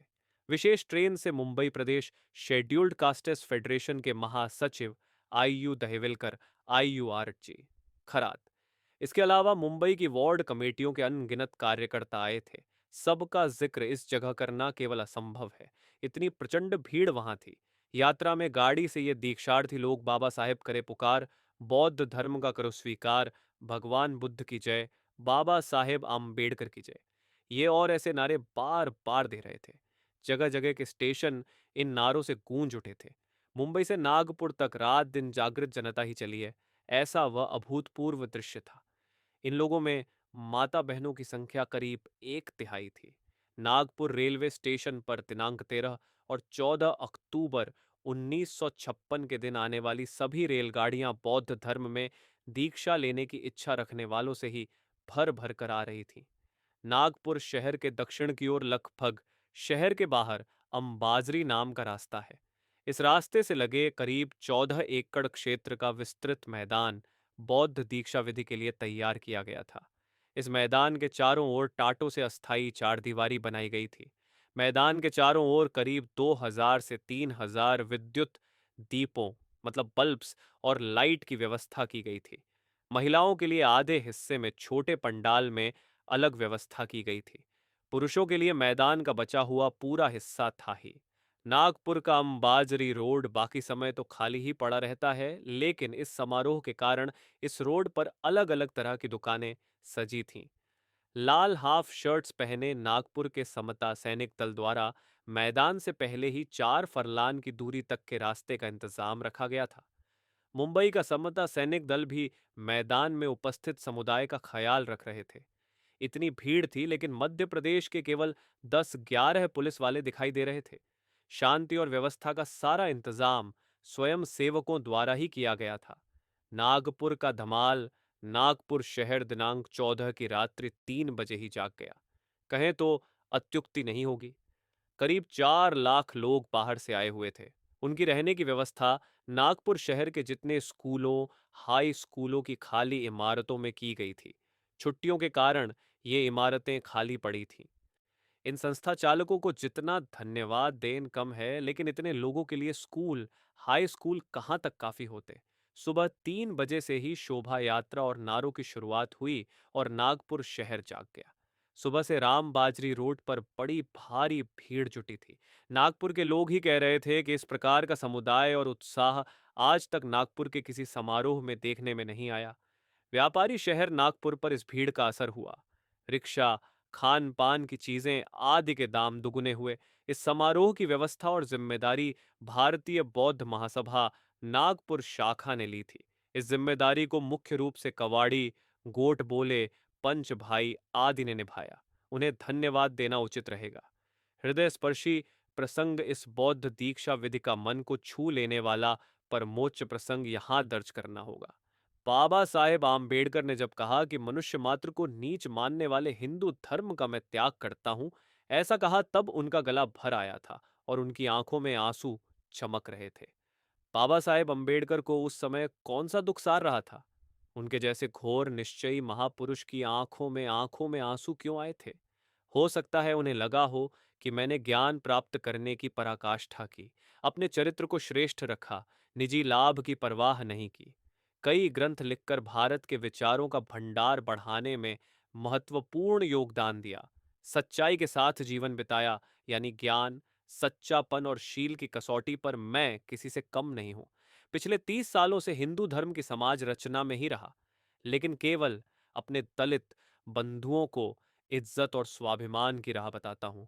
इसलिए हिंदू धर्म ने कई तरह की कारस्तानियां मेरी राहें बंद करने का काम निरंतर करते रहे। उन्होंने इंसानियत तक को भुला दिया। सो मैंने या मेरे बंधुओं ने ऐसा क्या काम किया है कि वे हमें उनके बीच रहने और इंसान की तरह जीने नहीं देते? जो हो, इन घोर स्थितियों से जो राह अपने दलित बांधवों को दिखाई वह पूरी तरह स्वाभावान भरी और सर्वोत्कृष्ट है, इसमें कोई शक नहीं। भारत सरकार फिल्म बनाएगी। अस्पृश्य समाज के इतिहास की यह एक महत्वपूर्ण घटना होने के कारण भारत सरकार की ओर से इस पूरे समारोह की डॉक्यूमेंट्री फिल्म बनाई जाएगी और साथ ही बाबा साहेब आम्बेडकर का भाषण भी रिकॉर्ड किया जाएगा। दुनिया की नजरें टिकी समारोह पर नागपुर में रहने वाला तथा नागपुर में बाहर से हजारों की संख्या में आया अप्रसृष्ट समाज इस भव्य धम्मक चक्र प्रवर्तन समारोह की भूख प्यास भूल कर राह देख रहा है, इसमें कोई दो राय नहीं। पूरे विश्व की नजरें आज इस समारोह पर टिकी हैं और सभी देशों के संवाददाता यहाँ आए हुए हैं। बौद्ध दीक्षा समारोह, बौद्ध दीक्षा विधि समारोह के लिए करीब 14 एकड़ क्षेत्र का विशाल मैदान तय किया गया था। इस मैदान के चारों ओर टाटों से स्थायी चारदीवारी बनाई गई थी। कुल 3 पंडाल थे। बीच वाला पंडाल करीब 40 बाई 20 का था। उस पर बौद्धकालीन याद दिलाने वाला स्तूप बनाया गया था। इस केंद्रीय पंडाल में ही बाबा साहेब आम्बेडकर का बौद्ध दीक्षा विधि संपन्न हुआ। इसके दोनों तरफ जो पंडाल थे, उनमें से एक महिलाओं के लिए और दूसरा प्रमुख नागरिकों के लिए था। केंद्रीय पंडाल के सामने अखबारों के संवाददाताओं के लिए बैठने का विशेष प्रबंध किया गया था। स्वदेशी और विदेशी कुल 30 संवाददाता और फोटोग्राफर्स वहां मौजूद थे। पंडाल पर और विस्तीर्ण फैले मैदान में जगह जगह पर बौद्ध धर्म के झंडे लहरा रहे थे, जो नीले, लाल, हरे पट्टे वाले थे। 5 लाख से अधिक की उपस्थिति बाबा साहेब आम्बेडकर महास्त्विर भिक्षु चंद्रमणि के साथ सुबह 9:30 बजे समारोह स्थल पर आए। तब तक पूरा पंडाल लोगों से भर गया था। करीब 5 से 6 लाख का जन समुदाय उपस्थित था और उनमें से 3 से 4 लाख लोग बाहर से ही थे। वातावरण भगवान बुद्ध की जय बाबा साहब करें पुकार, बौद्ध धर्म का करो स्वीकार जैसे नारों से गूंज रहा था। मंच पर सामने की तरफ एक मेज पर भगवान बुद्ध की कांसे की मूर्ति रखी गई थी, जिसके दोनों ओर एक एक सिंह था। सामने धूप जल रही थी। बाबा साहेब के पिताजी की निर्वाण तिथि का स्मरण समारोह की शुरुआत इंदुताई वराले द्वारा गाए स्वागत पद से हुई। उसके बाद बाबा साहेब आम्बेडकर के पिता दिवंगत रामजी मालोजी आम्बेडकर की निर्वाण को तारीख भी उसी दिन यानी 14 अक्टूबर 1956 को इसलिए अभिवादन करने के लिए वहां उपस्थित 5 लाख से अधिक लोगों ने कुछ मिनटों के लिए मौन धारण किया। बाद में बाबा साहेब और माई साहब ने पूज्य चंद्रमणि के सामने खड़े होकर भगवान बुद्ध की मूर्ति के सामने हाथ जोड़कर नमो तस भागवतो अर्हतो समास बुद्ध से इसका अर्थ है जीव मुक्त, संपूर्ण और जागृत भगवान बुद्ध को मेरा नमन। पाली भाषा में यह उन्होंने लगातार 3 बार कहा। उसके बाद पूज्य भुन्ते चंद्रमणि ने अंबेडकर दंपति से आगे उदष्ट शरणन तेन मतलब 3 अनुसरणे, पंचशीलानी मतलब 5 शील कहने के लिए कहा और उनसे कहालवालियां कहे गए वाक्य कुछ इस प्रकार हैं। शरणन तेन 3 अनुसरणे, बुद्धन शरणम गच्छामि, धम्मन शरणम गच्छामि, संघन शरणम गच्छामि, द्योत्यम्पि बुद्धन शरणम गच्छामि, द्योत्यम्पि धम्मन शरणम गच्छामि, द्वितीयाम्पि संघन शरणम गच्छामि, तत्यम्पि बुद्धन शरणम गच्छामि, तत्यमपि धम्मन शरणम गच्छामि, तत्यम्पि संघन शरणम गच्छामि। इसका अर्थ है मैं बुद्ध का अनुसरण करता हूँ, मैं उसके धर्म का अनुसरण करता हूँ, मैं उसके संघ का अनुसरण करता हूँ। दोबारा मैं बुद्ध का अनुसरण करता हूँ। दोबारा मैं उसके धर्म का अनुसरण करता हूँ। दोबारा मैं उसके संघ का अनुसरण करता हूँ। तिबारा मैं बुद्ध का अनुसरण करता हूँ। तिबारा मैं उसके धम्म का अनुसरण करता हूँ। तिबारा मैं उसके संघ का अनुसरण करता हूँ। पंचशीलानि पाणातिपाता वेरमणि सिक्खापदं समाधियामे, अधिनादान वेरमणि सिक्खापदं समाधियामे, कामे सुमिच्छाचारा वेरमणि सिक्पादन समाधियामे, मुसावादा वीर रमणि सिखापदन समाधियामे, सुरा में रेम जप मत्थान वेरमणि सिखापन समाधियामे। इसका अर्थ है मैं जीव हिंसा से अलिप्त रहने की प्रतिज्ञा लेता हूँ। मैं चोरी करने से अलिप्त रहने की प्रतिज्ञा करता हूँ। मैं काम वासना के अनाचार से अलिप्त रहने की प्रतिज्ञा करता हूँ। मैं झूठ बोलने से अलिप्त रहने की प्रतिज्ञा करता हूँ। मैं मदिरा तथा उत्तेजना में डालने वाले सभी पदार्थों के सेवन से अलिप्त रहने की प्रतिज्ञा करता हूँ। यही उनकी प्रतिज्ञा खत्म होती है बुद्ध के चरणों में। उसके बाद दंपति ने भगवान बुद्ध की प्रतिमा पर कमल फूलों का हर अर्पण किया। बाबा साहेब आम्बेडकर ने अपना मस्तक भगवान बुद्ध के चरणों में 3 बार रखकर वंदना की। उसके बाद डॉक्टर साहब ने कहा, बहनों और भाइयों, हम दोनों ने आपके सामने भिक्षु चंद्रमणि के हाथों बौद्ध धम्म का स्वीकार किया है। भनते चंद्रमणि भारत के सबसे वरिष्ठ भिक्षु हैं। हमारा बौद्ध धर्म का अनुग्रह पाली भाषा में हुआ। उस अनुग्रह का मराठी में अनुवाद कर एक बार फिर अनुग्रह ले रहे हैं। इसके बाद बाबा साहेब अंबेडकर की भारी आवाज लाउड स्पीकर से सुनाई दी। बहनों और भाइयों, अनुग्रह आपने मराठी में भी जाना। अब मैं आप सब लोगों को बौद्ध धर्म की दीक्षा देने वाला हूँ। जो लोग हिंदू धर्म का त्याग कर बौद्ध धर्म को स्वीकार करना चाहते हैं, वे कृपया कर खड़े हो जाएं और मेरे बाद मेरे कहे शब्दों का पुनरुच्चार करें। पूरा समाज यानी करीब 5 लाख लोग खड़े रहे। हम संवाददाता ही केवल अपवाद थे। बाबा साहेब अंबेडकर ने इन सभी लोगों को गंभीरता पूर्वक बौद्ध धर्म की दीक्षा दी। उसके बाद बाबा साहेब अंबेडकर ने दीक्षा विधि के एक हिस्से के तहत 22 प्रतिज्ञाएं दीक्षार्थियों से कहरवा ली। वे इस प्रकार हैं। बौद्ध जनों की प्रतिज्ञाएं ब्रह्मा विष्णु महेश को मैं भगवान नहीं मानूंगा या उनकी उपासना नहीं करूंगा। मैं राम या कृष्ण को भगवान नहीं मानूंगा या उनकी उपासना नहीं करूंगा। गौरी, गणपति आदि हिंदू धर्म के किसी भी भगवान को मैं भगवान नहीं मानूंगा या उनकी उपासना नहीं करूंगा। भगवान ने अवतार लिया, इस पर मेरा विश्वास नहीं है। मैं मानता हूं कि बुद्ध विष्णु का अवतार है, यह झूठा और भ्रामक प्रचार है। मैं श्राद्ध पक्ष नहीं करूंगा और पिंडदान भी नहीं दूंगा। बौद्ध धर्म से मेल न खाने वाले किसी आचार धर्म का मैं पालन नहीं करूंगा। ब्राह्मणों के हाथों कोई क्रियाकर्म नहीं करवाऊंगा। सभी मनुष्य मात्र समान हैं, ऐसा मैं मानता हूं। समता स्थापित करने की मैं कोशिश करूंगा। भगवान बुद्ध के बताए अष्टांग मार्ग का मैं अनुसरण करूंगा। बुद्ध की बताई 10 पारमिताओं का मैं पालन करूंगा। मैं सभी प्राणी मात्र पर दया करूंगा।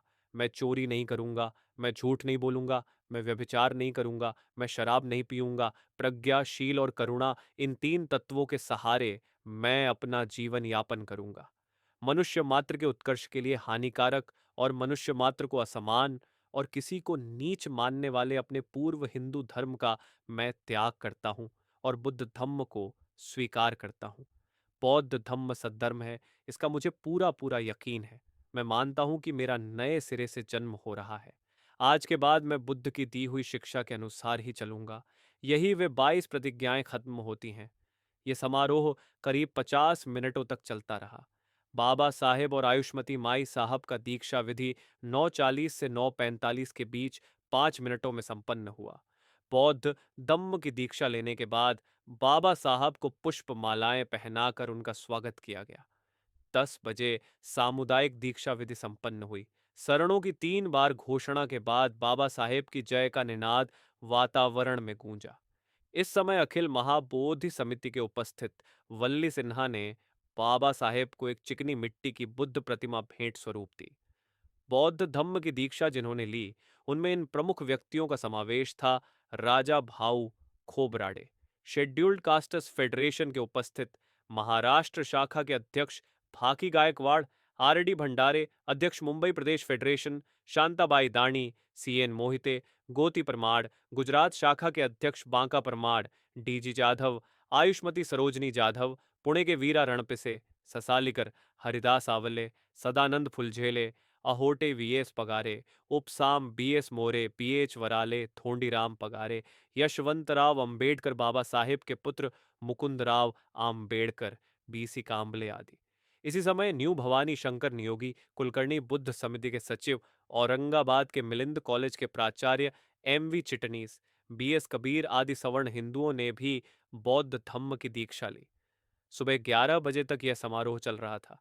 बाद में रात औरंगाबाद के मिलिंद महाविद्यालय के छात्रों ने योग यात्रा नाटक प्रस्तुत किया। आयुष्मती माई साहब आम्बेडकर इस कार्यक्रम में उपस्थित थी।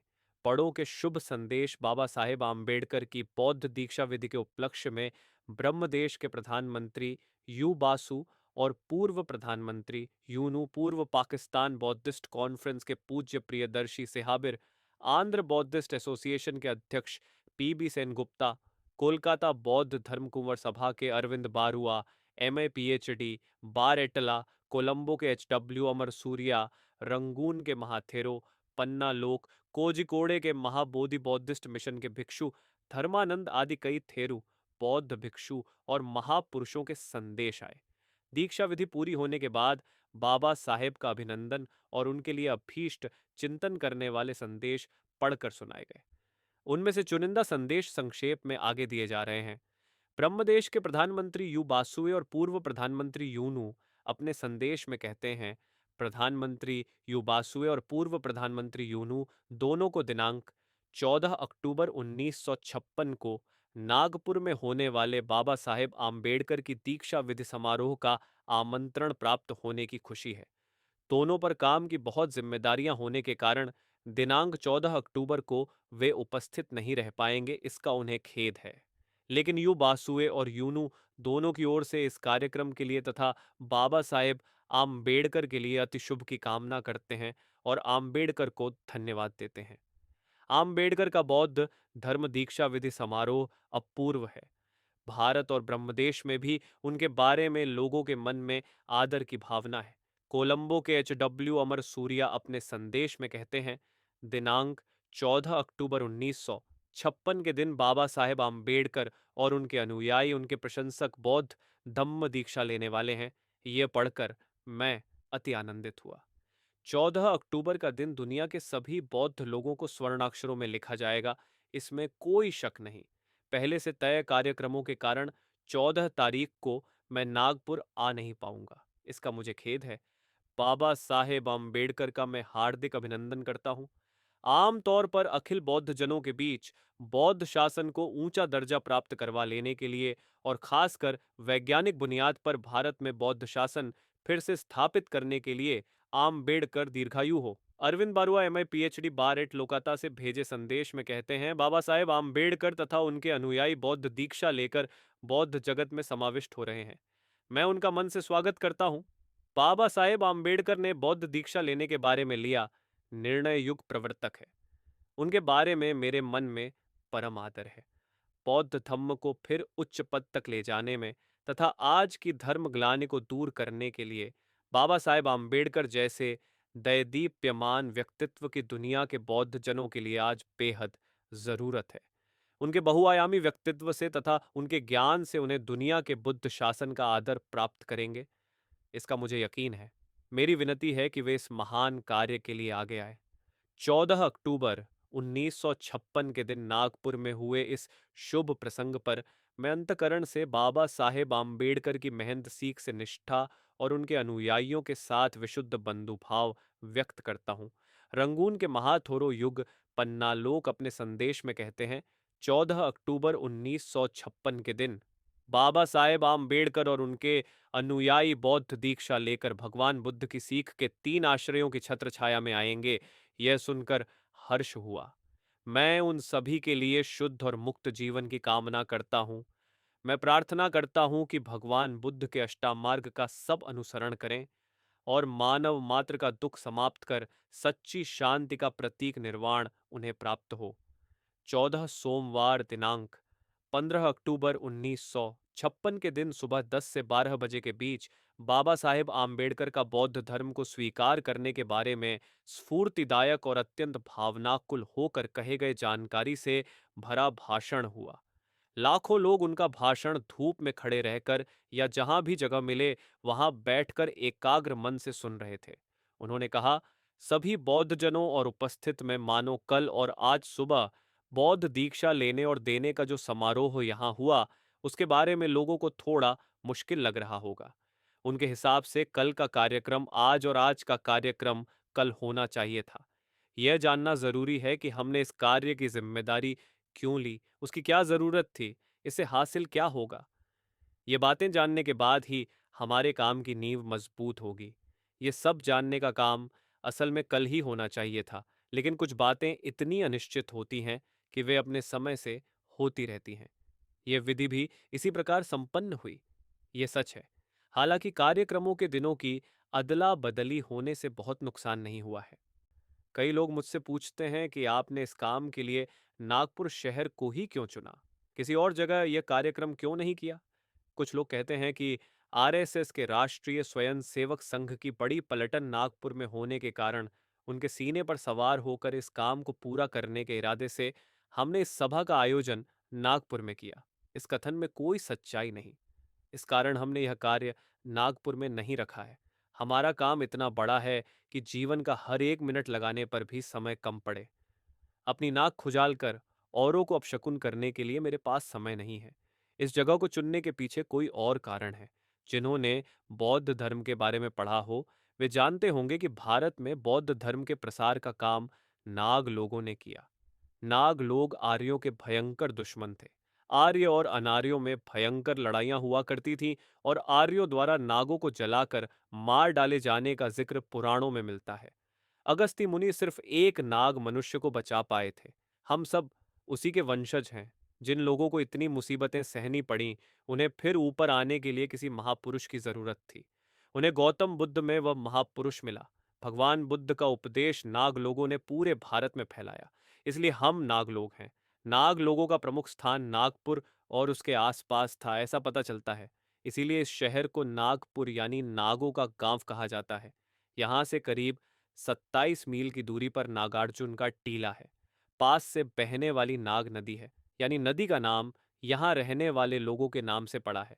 नागों की बस्ती से बहने वाली नदी नाग नदी बनी। इस स्थान को चुनने के पीछे असली वजह यही है। नागपुर को चुना इसीलिए इसमें किसी को खिजाने का कोई इरादा नहीं था, ऐसी कोई भावना भी नहीं थी। आरएसएस का कारण मेरे मन में दूर दूर तक नहीं था। कोई ऐसा मतलब इससे बिल्कुल ना निकालें। अन्य कारणों से हो सकता है विरोध महसूस हो। यह जगह विरोध के कारण चुनी नहीं गई है, ये मैंने पहले ही साफ तौर पर बता दिया है। मैंने जो ये कार्य शुरू किया है, उसके कारण कई लोगों ने और अखबारों ने मेरी कड़ी आलोचना की है। कुछ लोगों और अखबारों द्वारा की गई आलोचना कड़ी है। उनके मतानुसार मैं अपने गरीब, अचारे, अस्पृश्य लोगों को गलत दिशा में ले जा रहा हूँ। आज जो अस्पृश्य हैं, वे बाद में भी अस्पृश्य ही रहेंगे और अस्पृश्यों को मिले अधिकारों से वे वंचित रह जाएंगे, ऐसा बताकर उन्हें बरगलाने की कोशिश की जा रही है। हम में जो अज्ञानी हैं, उनसे पगडंडी से जाने के लिए कहा जाता है। हम में से कुछ युवा और बुजुर्गों पर उसका असर होता भी होगा। उसके कारण लोगों के मन में शक पैदा हुआ हो, तो उस संशय को हटाना अपना कर्तव्य है और ऐसे शक को हटाना अपने संगठन की नींव को और मजबूत करना है। कुछ समय पूर्व हम लोगों ने मांस न खाने को लेकर एक आंदोलन किया था। उसके कारण अस्पृश्य लोगों पर बड़ा संकट आया था। वे जिंदा भैंस का दूध पीने और भैंस मरेगी तब उसे हम कंधों पर ढोकर ले जाएं, ये कैसा न्याय है? क्या यह विचित्र नहीं है? हम उनसे पूछते हैं कि तुम्हारी बूढ़ी माँ मरती है, तब हम उसे क्यों नहीं ढोकर ले जा सकते? वे अगर मृत भैंस हमें देते हैं तो उन्हें मृत बुढ़िया भी हमें ही देनी चाहिए। कुछ समय तक कोई आदमी केसरी में विज्ञापन देकर हमारे लोगों को बरगलाने की कोशिश किया करता था। उसके द्वारा दिए गए विज्ञापनों में कहा होता था कि फलां गांव में हर साल 50 मवेशी मरते हैं। उनके चमड़े की, सींगों की, हड्डियों की, मांस की, पूंछों की, खुरों की मिलकर कुल 500 रुपयों की कीमत मिलेगी। मृत मांस मिलेगा। मृत मांस छोड़ने से वे लोग इतनी बड़ी आय से भी वंचित हो जाएंगे। इस आशय का प्रसार उस दौरान केसरी में से हुआ करता था। वैसे तो उनके प्रसार का जवाब देने की जरूरत नहीं थी, लेकिन हमारे लोगों को लगता कि इन बातों का हमारा साहब जवाब नहीं देता। इसलिए साहब आखिर करता क्या है? एक बार मैं संगमनेर में सभा के लिए गया था। सभा के बाद शाम को खाने का इंतजाम किया गया था। उस वक्त केसरी के उस संवाददाता ने मुझे एक चिट्ठी भेजी और पूछा, अजीर, आप अपने लोगों को मृत मवेशी न ढोने की सलाह देते हैं। उनके यहाँ किस कदर गरीबी है, क्या आप जानते हैं? उनकी पत्नियों के पास साड़ी चोली नहीं, उनके पास खाने के लिए अनाज नहीं है, उनकी अपनी खेती नहीं है। उनकी ऐसी विपरीत स्थिति होने के कारण हर साल उन्हें मिलने वाले सींगों के मांस के करीब 500 रुपयों की उनकी आमदनी को छोड़ देने के लिए आप कह रहे हैं, क्या इसमें उन लोगों का नुकसान नहीं? मैंने उनसे पूछा, आपके सवाल का जवाब मैं कहाँ दूं? यहाँ बरामदे में दूं या कि भरी सभा में दूं? लोगों के सामने ही सवाल जवाब होना बेहतर है। मैंने उनसे यह भी पूछा कि आपका बस यही सवाल है या कोई और सवाल भी है? उन्होंने कहा, इतना ही पूछना है, बस इसी का जवाब दीजिए। मैंने उनसे पूछा, आपके कितने बाल बच्चे हैं? उन्होंने बताया, मेरे 5 बच्चे हैं। भाई के भी 5 से 7 बच्चे हैं। मैंने कहा, इसलिए आपका परिवार बड़ा है, इसलिए आप और आपका परिवार मिलकर उस गांव के मरे मवेशियों को धोएं और 500 रुपयों की आमदनी लें। आप यह फायदा जरूर लें। मैं खुद हर साल आपको अलग से 500 रुपये देने का प्रबंध करता हूँ। मेरे लोगों का क्या होगा, उन्हें अनाज, वस्त्र मिलेगा या नहीं, वह मैं देख लूंगा। आप इस मौके का फायदा जरूर लें। इतने बड़े फायदे की बात आप क्यों छोड़ रहे हैं? आप ये काम क्यों नहीं करते? इस काम को करने से अगर हमारा फायदा होता है, तो आपका भी फायदा ही होगा। अगर नहीं, क्यों नहीं? मरे हुए मवेशियों को आप धोएं बेशक। कल ब्राह्मण का एक लड़का आकर मुझसे बोला, पार्लियामेंट, असेंबलियों में आप लोगों को आरक्षित जगहें दी गई हैं, वे आप लोग क्यों छोड़ते हैं? मैंने उनसे कहा, आप मेहर बनिए और पार्लियामेंट या असेंबलियों में उन जगहों को लें। नौकरी खाली हो तो जगहों को भरा जाता है। उनके लिए ब्राह्मणों की अन्य लोगों की कितनी अर्जियां आती हैं। जैसे नौकरियों की जगह भरी जाती हैं, उसी प्रकार आप इन आरक्षित जगहों को खुद महार बनकर क्यों नहीं भरते? मेरा उनसे सवाल है कि अगर हमारा नुकसान होता है तो आप क्यों रोते हैं? असल में मनुष्य को अपनी इज्जत प्यारी होती है, लाभ नहीं। सद्गुणी एवं सदाचारी महिला को व्यभिचार में कितना फायदा है, इसका पता होता है। हमारी बंबई में व्यभिचारी महिलाओं की एक बस्ती है। वे महिलाएं सुबह नाश्ते के लिए पड़ोस के होटल में जाती हैं और कहती हैं, डॉक्टर साहब ने यहाँ आवाज बदलकर नकल करते हुए कहा, अरे सुलेमान, खेमा की कटोरी और पाव रोटी लेकर आना। सुलेमान लेकर आता है और साथ में चाय, पाव, केक भी लाता है। लेकिन मेरी दलित वर्गीय बहनों को सादी चटनी रोटी तक नसीब नहीं होती। लेकिन वे इज्जत से रहती हैं, सदाचार का पालन करते हुए जीती हैं। हम झगड़ रहे हैं इज्जत के लिए। मनुष्य मात्र को पूर्ण अवस्था में ले जाने की हम तैयारी कर रहे हैं। इसके लिए जो जरूरी हो वे सभी त्याग करने के लिए हम तैयार हैं। अखबारों के ये लोग मेरे पीछे पिछले 40 सालों से लगे हुए हैं। उन्होंने आज तक मेरी कितनी आलोचना की। मेरा उनसे कहना है, सोच लो, कम से कम अब तो बच्चों सी भाषा छोड़कर बुजुर्गों की भाषा में बोलिए। बौद्ध धम्मी होने के बावजूद हम राजनीतिक अधिकार प्राप्त करेंगे, इसका मुझे पूरा पूरा विश्वास है। बाबा साहेब की जयकार और तालियों की गूंज। मेरे मरने के बाद क्या होगा, यह कहा नहीं जा सकता। इस आंदोलन के लिए बहुत बड़ा काम करना पड़ेगा। हमारे बौद्ध धर्म अपनाने से क्या होगा, कठिनाई आने पर उन्हें कैसे टाला जा सकता है, उसके लिए क्या तिकड़े और युक्तियां की जा सकती हैं, इस बारे में मैंने पूरा सोच लिया है। मेरी पोटली में सब कुछ भरा हुआ है। किस प्रकार से वह भरा है, मैं जानता हूं। आज तक जो हक पाए हैं वे मैंने ही अपने लोगों के लिए हासिल किए हैं। जिसने एक बार हक हासिल करवा दिए, वह फिर से हासिल करवाएगा ही। अधिकार और सहूलियतें मैंने ही उपलब्ध कराई हैं और मुझे यकीन है कि मैं फिर यह आपके लिए उपलब्ध करा सकता हूं। इसलिए कम से कम अब आपको मुझ पर विश्वास कर आगे बढ़ना होगा। विरोध में प्रचार करने वालों की बातों में कोई दम नहीं है, यह मैं आपको साबित करके दिखाऊंगा। एक बात का बल्कि मुझे बड़ा आश्चर्य लगता है। सब ओर इतना विवाद हो रहा है, लेकिन किसी ने मुझसे यह नहीं पूछा कि मैंने बौद्ध धर्म ही क्यों स्वीकारा। किसी भी धर्मांतरण आंदोलन का प्रमुख सवाल यह होता है कि किसी भी अन्य धर्म की जगह वही धर्म क्यों स्वीकारा गया। धर्मांतरण करते हुए कौन सा धर्म स्वीकारना है और क्यों? इस प्रश्न पर काफी सोच चार होना चाहिए। हिंदू धर्म त्याग का आंदोलन हमने 1935 में याहवले में एक प्रस्ताव पारित कर हाथ में लिया। मैंने पहले ही प्रतिज्ञा की थी कि हिंदू धर्म में मैं जन्मा हूं, लेकिन इसी धर्म में रहते हुए मैं मरूंगा नहीं। कल मैंने दिखा दिया कि मैं सच बोल रहा था। मुझे इतनी खुशी हो रही है। अंधा दर तिरेकी हुआ है लगभग। लगता है कि हमें नर्क से छुटकारा मिला है। मैं अपने कोई अंधभक्त नहीं चाहता। जो बौद्ध धर्म को अपनाना चाहते हैं उन्हें जागरूकता के साथ उसे अपनाना चाहिए। उन्हें वह धर्म सही लगना चाहिए। मनुष्य के उत्कर्ष के लिए धर्म बहुत जरूरी बात है। मैं जानता हूं कि कार्ल मार्क्स को पढ़कर एक पंथ का निर्माण हुआ है। उनकी राय में धर्म की कुछ हैसियत नहीं। वे धर्म को महत्वपूर्ण नहीं मानते। उन लोगों को सुबह ब्रेकफास्ट नाश्ता मिला, उसमें पाव, मलाई, मक्खन, मुर्गी की टांग आदि होने से दोपहर में पेट भर भोजन मिला, आराम की नींद मिले, फिल्म देखने को मिले, तो बस उनका दर्शन बस यही है। लेकिन मेरी राय उनसे अलग है।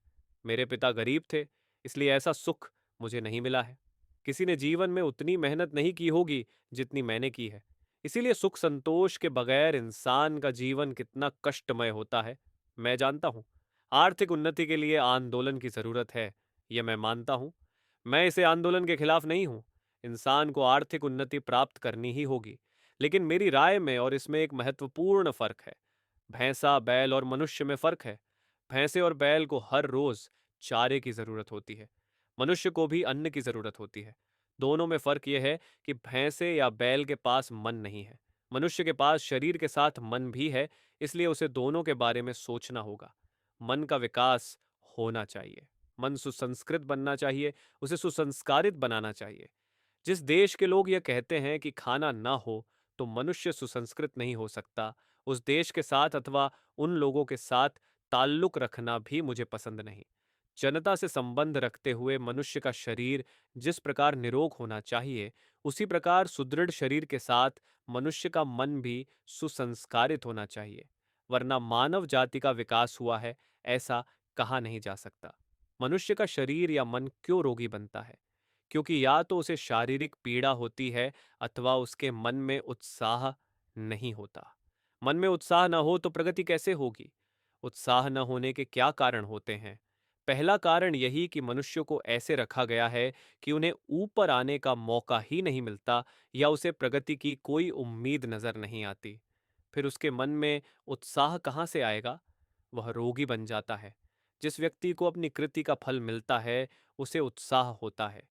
वरना पाठशाला में शिक्षक कहने लगे कि कौन धैर्य, यह तो महार है और यह महार पहली श्रेणी में परीक्षा पास करेगा। उसे पहली श्रेणी चाहिए ही क्यों? तुम बेटा तृतीय श्रेणी में ही रहना, प्रथम श्रेणी में आना तो ब्राह्मण का काम है। ऐसे हालात में उस बच्चे में उत्साह कहाँ होगा? उसकी उन्नति कैसे होगी? उत्साह पैदा करने की जड़ मन में है।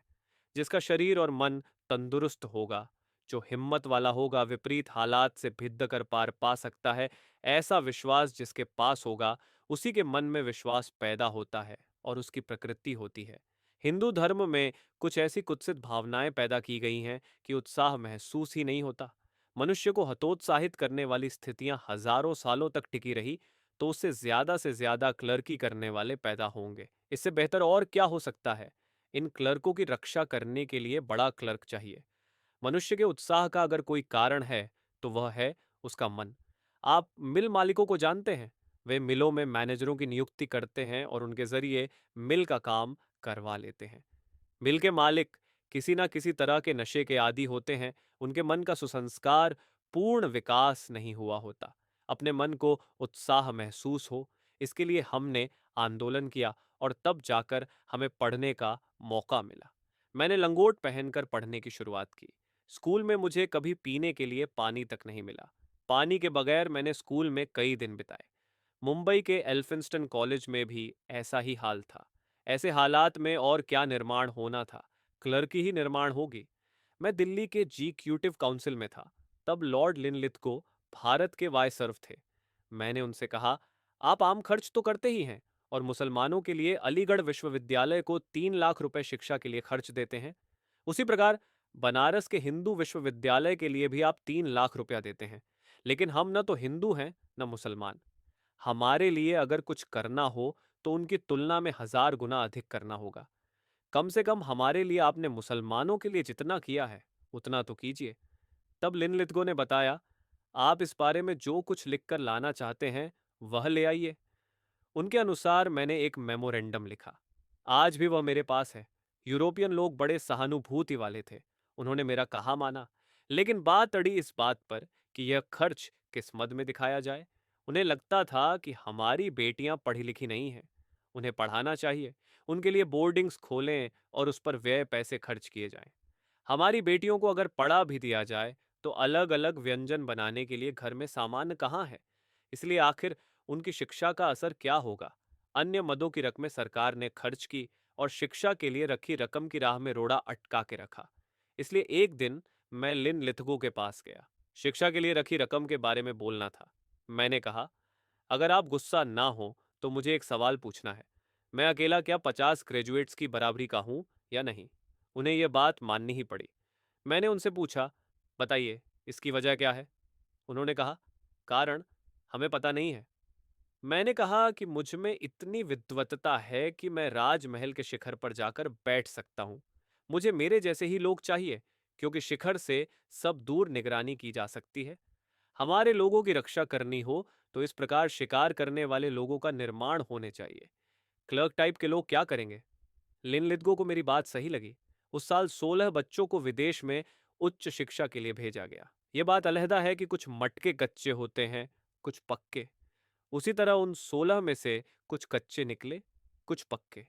आगे राजगोपाल आचार्य ने इस योजना को रद्द कर दिया। हमारे देश में ऐसे हालात हैं जो हमें हजारों सालों तक निरुत्साही बनाकर रखते। जब तक ऐसी स्थितियां हैं, तब तक अपनी उन्नति के बारे में उत्साह होना संभव नहीं। इस बारे में इस धर्म में रहकर हम कुछ नहीं कर सकते। मनुस्मृति में चातुर्वर्ण्य के बारे में बताया है। चातुर्वर्ण्य व्यवस्था मनुष्य मात्र की प्रकृति के लिए अत्यंत घातक है। मनुस्मृति में लिखा है कि शूद्र केवल सेवा चाकरी करें। उन्हें शिक्षा क्यों चाहिए? ब्राह्मण शिक्षा लें, क्षत्रिय शस्त्र धारण करें, वैश्य व्यापार करें और शूद्र इन सब की चाकरी करें। समाज की इस व्यवस्था को कौन बदलेगा? ब्राह्मण, क्षत्रिय और वैश्य वर्ग के लोगों का कुछ तो फायदा है, शूद्रों का क्या? 3 वर्णों को छोड़ दें तो बाकी लोगों में उत्साह कैसे पैदा हो?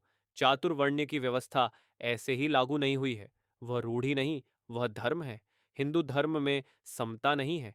एक बार मैं गांधी से मिलने गया था। तब उन्होंने कहा, मैं चातुर्वर्ण्य को मानता हूँ। मैंने उनसे कहा, आप जैसे महात्मा चातुर्वर्ण्य मानते हैं, लेकिन यह चातुर्वर्ण्य कौन से और कैसे?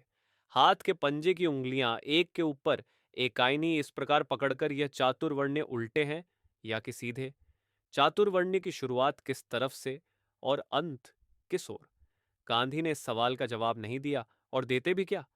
जिन लोगों ने हमारा नाश किया, उनका भी इसी धर्म के कारण सफाया होगा। हिंदू धर्म पर मेरा यह यूं ही लगाया गया आरोप नहीं है। हिंदू धर्म के कारण किसी का भी उद्धार नहीं होने वाला है। वह धर्म ही बर्बाद तबाह धर्म है। हमारा देश बार बार विदेशियों के कब्जे में क्यों गया? 1945 तक यूरोप में लड़ाइयां जारी थीं। जितने सैनिक मरते थे, उतने ही भर्ती से फिर आगे आते। उस वक्त कोई भी यह नहीं कह सका कि हमने लड़ाई जीती। हमारे देश की हर बात ही निराली है। क्षत्रिय मरे तो हम खत्म। हमें अगर हथियार धारण करने की अनुमति होती, तो यह देश परतंत्र होता। कोई भी इस देश को जीत नहीं पाता। हिंदू धर्म में रहकर किसी का उद्धार नहीं होगा। हिंदू धर्म की रचना के अनुसार इसमें उच्च वर्णों को फायदे हैं, ये बात सही है। लेकिन औरों का क्या? ब्राह्मण महिला की डिलीवरी होती है तो उसकी नज़र हाई कोर्ट में कहाँ जज की जगह खाली है, यह ढूंढती है। हमारी झाड़ू वाली बाई की डिलीवरी हो तो उसकी नज़र झाड़ू वाले की जगह खाली है, उसी तरफ जाती है। ऐसी विचित्र व्यवस्था हिंदू धर्म की वर्ण व्यवस्था ने की है। इसमें सुधार तो क्या होंगे? उत्कर्ष केवल बौद्ध धर्म में ही हो सकता है। बौद्ध धर्म में 75% ब्राह्मण भिक्षु थे और 25% शूद्र व्यक्ति। लेकिन भगवान बुद्ध ने बताया, हे भिक्षुओं, आप अलग अलग देशों से और जातियों से आए हैं। अपने प्रदेश से नदियां बहती हैं तो वे पृथक पृथक होती हैं, लेकिन सागर में मिलने के बाद वे अलग अलग नहीं रहती। वे एक हो जाती हैं और समान हो जाती हैं। बौद्ध धर्म संघ सागर की तरह है। इस संघ में सब समान है। सागर में जाने के बाद यह गंगा का पानी, यह महानदी का पानी, इस प्रकार अलग अलग पहचान संभव नहीं है। उसी प्रकार बौद्ध संघ में आने के बाद जाति समाप्त हो जाती है। सभी लोग समान बन जाते हैं। इस प्रकार समता बताने वाला एक ही महापुरुष है, और वह है भगवान बुद्ध। तालियों की गूंज। कुछ लोग पूछते कि आपने धर्मांतर करने में इतनी देर क्यों की? इतने दिनों तक आप क्या कर रहे थे? ये महत्वपूर्ण सवाल है। धर्म समझाना आसान काम नहीं। एक आदमी का यह काम नहीं। धर्म के बारे में काम करने वाले किसी भी आदमी की समझ में यह बात आ जाएगी। मुझ पर जितनी जिम्मेदारी है, उतनी दुनिया के किसी भी व्यक्ति पर नहीं है। अगर अधिक उम्र मिले तो जितना सोचा है, उतना सारा काम मैं करूंगा। बाबा साहेब चिरायु हों किनारे। कुछ लोग कहेंगे कि महार बौद्ध होंगे तो क्या होगा?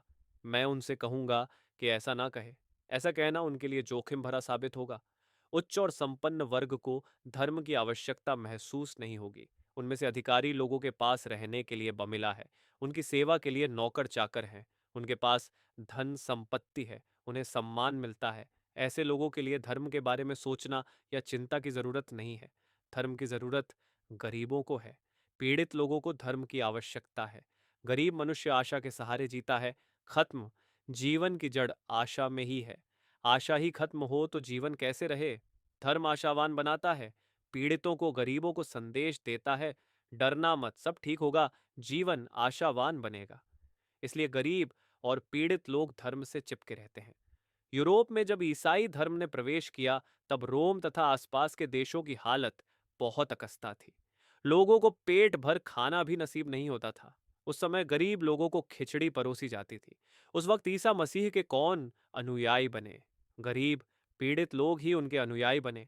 यूरोप की सभी गरीब और निम्न जाति की जनता ईसाई बनी। देबन ने कहा भी था, ईसाई धर्म भीख मांगने वालों का है। यही ईसाई धर्म आज यूरोप में सभी का धर्म कैसे बना, इसका जवाब देने के लिए आज गिबन जीवित नहीं है, वरना इसका जवाब भी उन्हें देना पड़ता। कुछ लोग कहेंगे बौद्ध धर्म महार मांगों का धर्म है। ब्राह्मण लोग भगवान बुद्ध को भूगौतम यानी अरे गौतम कहा करते थे।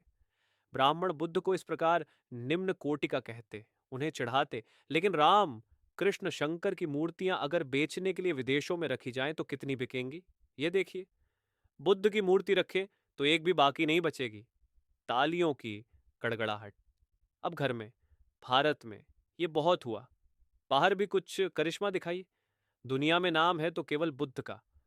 सो इस धर्म का प्रसार तो जरूर ही होगा। हम अपनी राह जाएंगे। आप अपनी राह जाएं। हमें नई राह मिल गई है। यह दिन उम्मीदों का है। यह अब उदय का उत्कर्ष का मार्ग है। ये कोई नई राह नहीं है, न इसे कहीं से ले आया गया है। ये राह यही की है, भारत की ही है। 2000 सालों तक इस देश में बौद्ध धर्म था। असल में हमें इस बात का खेद है कि हम इससे पूर्व ही बौद्ध धर्म में क्यों नहीं शामिल हुए। भगवान बुद्ध के बताए सिद्धांत अजरमर हैं। हालांकि बुद्ध ने ऐसा कोई दावा नहीं किया था। उसमें कालानुरूप बदलाव लाने की सुविधा है। इतनी उदारता किसी भी धर्म में नहीं है। बौद्ध धर्म के समाप्त होने के प्रमुख कारण है मुसलमानों के आक्रमण। मुसलमानों ने आक्रमणों के दौरान मूर्तियां तोड़ी। बौद्ध धर्म पर पहले आक्रमण उनके कारण हुए। उनके आक्रमणों से डरकर बौद्ध भिक्षु गायब हुए। कोई तिब्बत गया, कोई चीन, और कोई कहीं यहां वहां गए। धर्म की रक्षा करने के लिए उपासकों की जरूरत होती है। पश्चिमोत्तर सरहद पंत में एक ग्रीक राजा था। उसका नाम मिलिंद। यह राजा हमेशा तर्क वितर्क चर्चा में उलझा रहता था। उसे चर्चा का बड़ा शौक था। वह हिंदुओं से कहता, जो वाकपट हैं वह आकर चर्चा करे। कईयों को उसने निरुत्तर कर दिया था। एक बार उसे लगा कि उसे बौद्ध लोगों के साथ चर्चा करनी चाहिए। उसने कहा कि कोई चर्चा में बौद्ध हो तो उसे ले आएं। तब बौद्ध लोगों ने नागसेन से विनती की कि आप चर्चा में बौद्ध लोगों का पक्ष सामने रखें। नागसेन विद्वान था। वह पहले ब्राह्मण था। नागसेन और मिलिंद के बीच जो चर्चा हुई उसे दुनिया जानती है। उस किताब का नाम है मिलिंद पन्ना। मिलिंद ने सवाल पूछा कि धर्म को ग्लानि क्यों आती है। नागसेन ने जवाब देते हुए इसके 3 कारण बताए। पहला कारण यह कि कोई धर्म कच्चा होता है। उस धर्म के मूल दर्शन में गंभीरता नहीं होती। वह कालिक धर्म बनता है। कुछ काल के लिए वह टिका रहता है। दूसरा कारण यह है कि अगर धर्म का प्रसार करने वाले विद्वान न हो तो धर्म को ग्लानि आती है। ज्ञानी व्यक्तियों द्वारा धर्म का ज्ञान दिया जाना चाहिए। विरोधियों से तकवीतक करने में धर्म के प्रचारक सिद्ध न हो तो धर्म को ग्लानि आती है। तीसरी और महत्वपूर्ण बात यह कि धर्म और धर्म का दर्शन विद्वानों के लिए होते हैं। प्राकृत और सामान्य लोगों के लिए मंदिर होते हैं। वे वहां जाकर अपनी श्रेष्ठ विभूतियों की पूजा करते हैं। बौद्ध धर्म स्वीकार करते समय हमें इन बातों का ध्यान रखना होगा। बौद्ध धर्म के सिद्धांत कालिक यानी केवल कुछ काल के लिए हैं, ऐसा कोई नहीं कह सकता। आज 2500 सालों के बाद भी बुद्ध के सभी सिद्धांतों को सारी दुनिया मानती है। अमेरिका में 2000 बौद्ध संस्थाएं हैं। इंग्लैंड में 3 लाख रुपए की लागत से बौद्ध विहार बना है। जर्मनी में भी 3-4 हजार बौद्ध संस्थाएं हैं। बुद्ध के सिद्धांत तो अजरमर हैं। हालांकि ये ईश्वर का धर्म है, ऐसा बुद्ध ने कोई दावा नहीं किया है। बुद्ध ने बताया, मेरे पिता प्राकृत थे, मेरी माता प्राकृत स्त्री थी। अगर आपको लगे तभी इस धर्म को स्वीकार करें। आपकी बुद्धि को अगर ठीक लगे तभी इस धर्म को आप स्वीकार करें। ऐसी उदारता अन्य किसी धर्म ने बरती नहीं गई है। बौद्ध धर्म की नींव क्या है? अन्य धर्मों में और बौद्ध धर्म में बहुत फर्क है। अन्य धर्मों में बदलाव नहीं आने वाला है क्योंकि वे धर्म, मानव और ईश्वर के बीच का संबंध बताते हैं। अन्य धर्मों का कहना यह है कि ईश्वर ने सृष्टि का निर्माण किया। ईश्वर ने आकाश, वायु, चंद्रमा, तारे, सूरज सभी का निर्माण किया। ईश्वर ने हमारे लिए कुछ निर्माण करना बाकी नहीं रखा, इसीलिए ईश्वर की पूजा करें। ईसाई धर्म बताता है कि मृत्यु के बाद एक दिन डे ऑन एफ जजमेंट होता है और उस दिन निर्णय के अनुसार सब कुछ घटित होता है। भगवान और आत्मा को बौद्ध धर्म में कोई जगह नहीं। भगवान बुद्ध ने बताया, दुनिया में सब जगह दुख है। 89% लोग दुख से पीड़ित हैं। उन दुख से पीड़ित गरीब लोगों को दुख से मुक्त करना बौद्ध धर्म का प्रमुख कार्य है। कार्ल मार्क्स ने बुद्ध से अलग क्या बताया? भगवान ने जो कुछ बताया वह आड़े तिरछे तरीके से नहीं बताया। और भाइयों, मुझे जो कुछ कहना था मैंने कह दिया। यह धर्म सभी तरह से परिपूर्ण है। उसमें कहीं कोई लांछन नहीं है। हिंदू धर्म का जो सिद्धांत है उससे उत्साह पैदा ही नहीं हो सकता है। हजारों सालों से कल परसों तक हमारे समाज से एक भी व्यक्ति ग्रेजुएट या विद्वान नहीं बन पाया था। कहने में मुझे हर्ज नहीं होता कि हमारे स्कूल में झाड़ू लगाने का काम एक महिला करती थी। वह मराठा थी। वह मुझे नहीं छूती थी। मेरी माँ मुझे बताती कि बड़े लोगों को मामा कहा करो।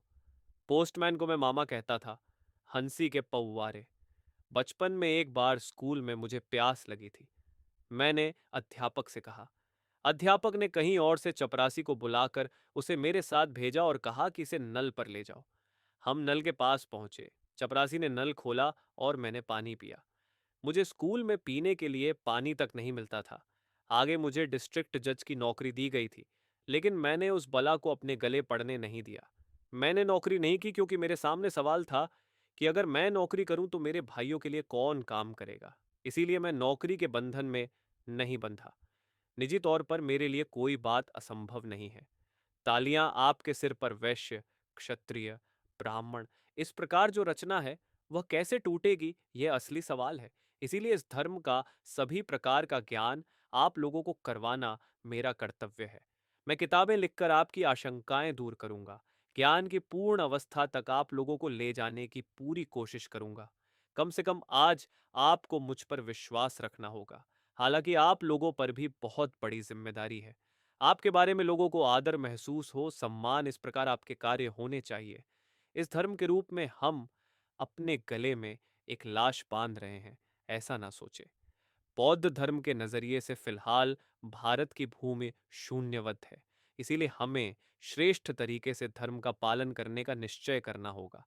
मार्थ लोगों ने इस धर्म को निंदाजनक हालत तक पहुंचाया, ऐसा नहीं होना चाहिए। इसीलिए आपको निश्चय करना होगा। अगर हम ये कर सकें तो अपने साथ अपने देश का, इतना ही नहीं दुनिया का उद्धार करेंगे। क्योंकि बौद्ध धर्म के कारण ही दुनिया का उद्धार होने वाला है। दुनिया में जब तक न्याय नहीं मिलता तब तक शांति नहीं रहेगी। यह नई राह जिम्मेदारी भरी है। हमने संकल्प लिया है, कुछ इच्छा पाली है। युवकों को यह बात ध्यान में रखनी होगी। वे केवल पेट पालने वाले न बने, अपनी कमाई का कम से कम 20वां हिस्सा इस कार्य के लिए दें, ऐसा आश्वासन दें। हिस्सा मैं इस काम के लिए दूंगा, ऐसा वे निश्चय करें। मैं सबको साथ लेकर चलना चाहता हूं। तथागत ने पहले कुछ व्यक्तियों को दीक्षा दी। उन्हें आदेश दिया कि इस धर्म का प्रसार कीजिए। उसके अनुसार यश और उसके 40 मित्रों ने बौद्ध धर्म की दीक्षा ली। यश अमीर घराने से था। उन्हें भगवान ने धर्म कैसा है ये बताया। बहुजन हिताय, बहुजन सुखाय, लोकानुकपाय, धम्म आदि कल्याणन, मध्य कल्याणन, पर्यावसान कल्याणन। उस जमाने के हालात के अनुसार तथागत ने अपने धर्म के प्रकार का मार्ग बनाया। अब हमें भी कोई आयोजन करना होगा, इसलिए समारोह के बाद हर एक को दीक्षा दें। मैं घोषित करता हूं कि प्रत्येक बौद्ध व्यक्ति को औरों को दीक्षा देने का अधिकार है। यही इस ऐतिहासिक भाषण का अंत होता है जिसे बाबा साहेब भीमराव अंबेडकर ने 14 अक्टूबर 1956 को दीक्षा भूमि नागपुर में दिया था। इस क्रांतिकारी वक्तव्य ने भारत के इतिहास की दिशा बदल दी। इस भाषण को रचना मंच ने आपके लिए प्रस्तुत किया है। चलिए आपसे विदा लेते हैं। फिर मिलेंगे किसी और ऐतिहासिक भाषण के साथ। नमो बुद्धाय। जय भीम, जय भारत।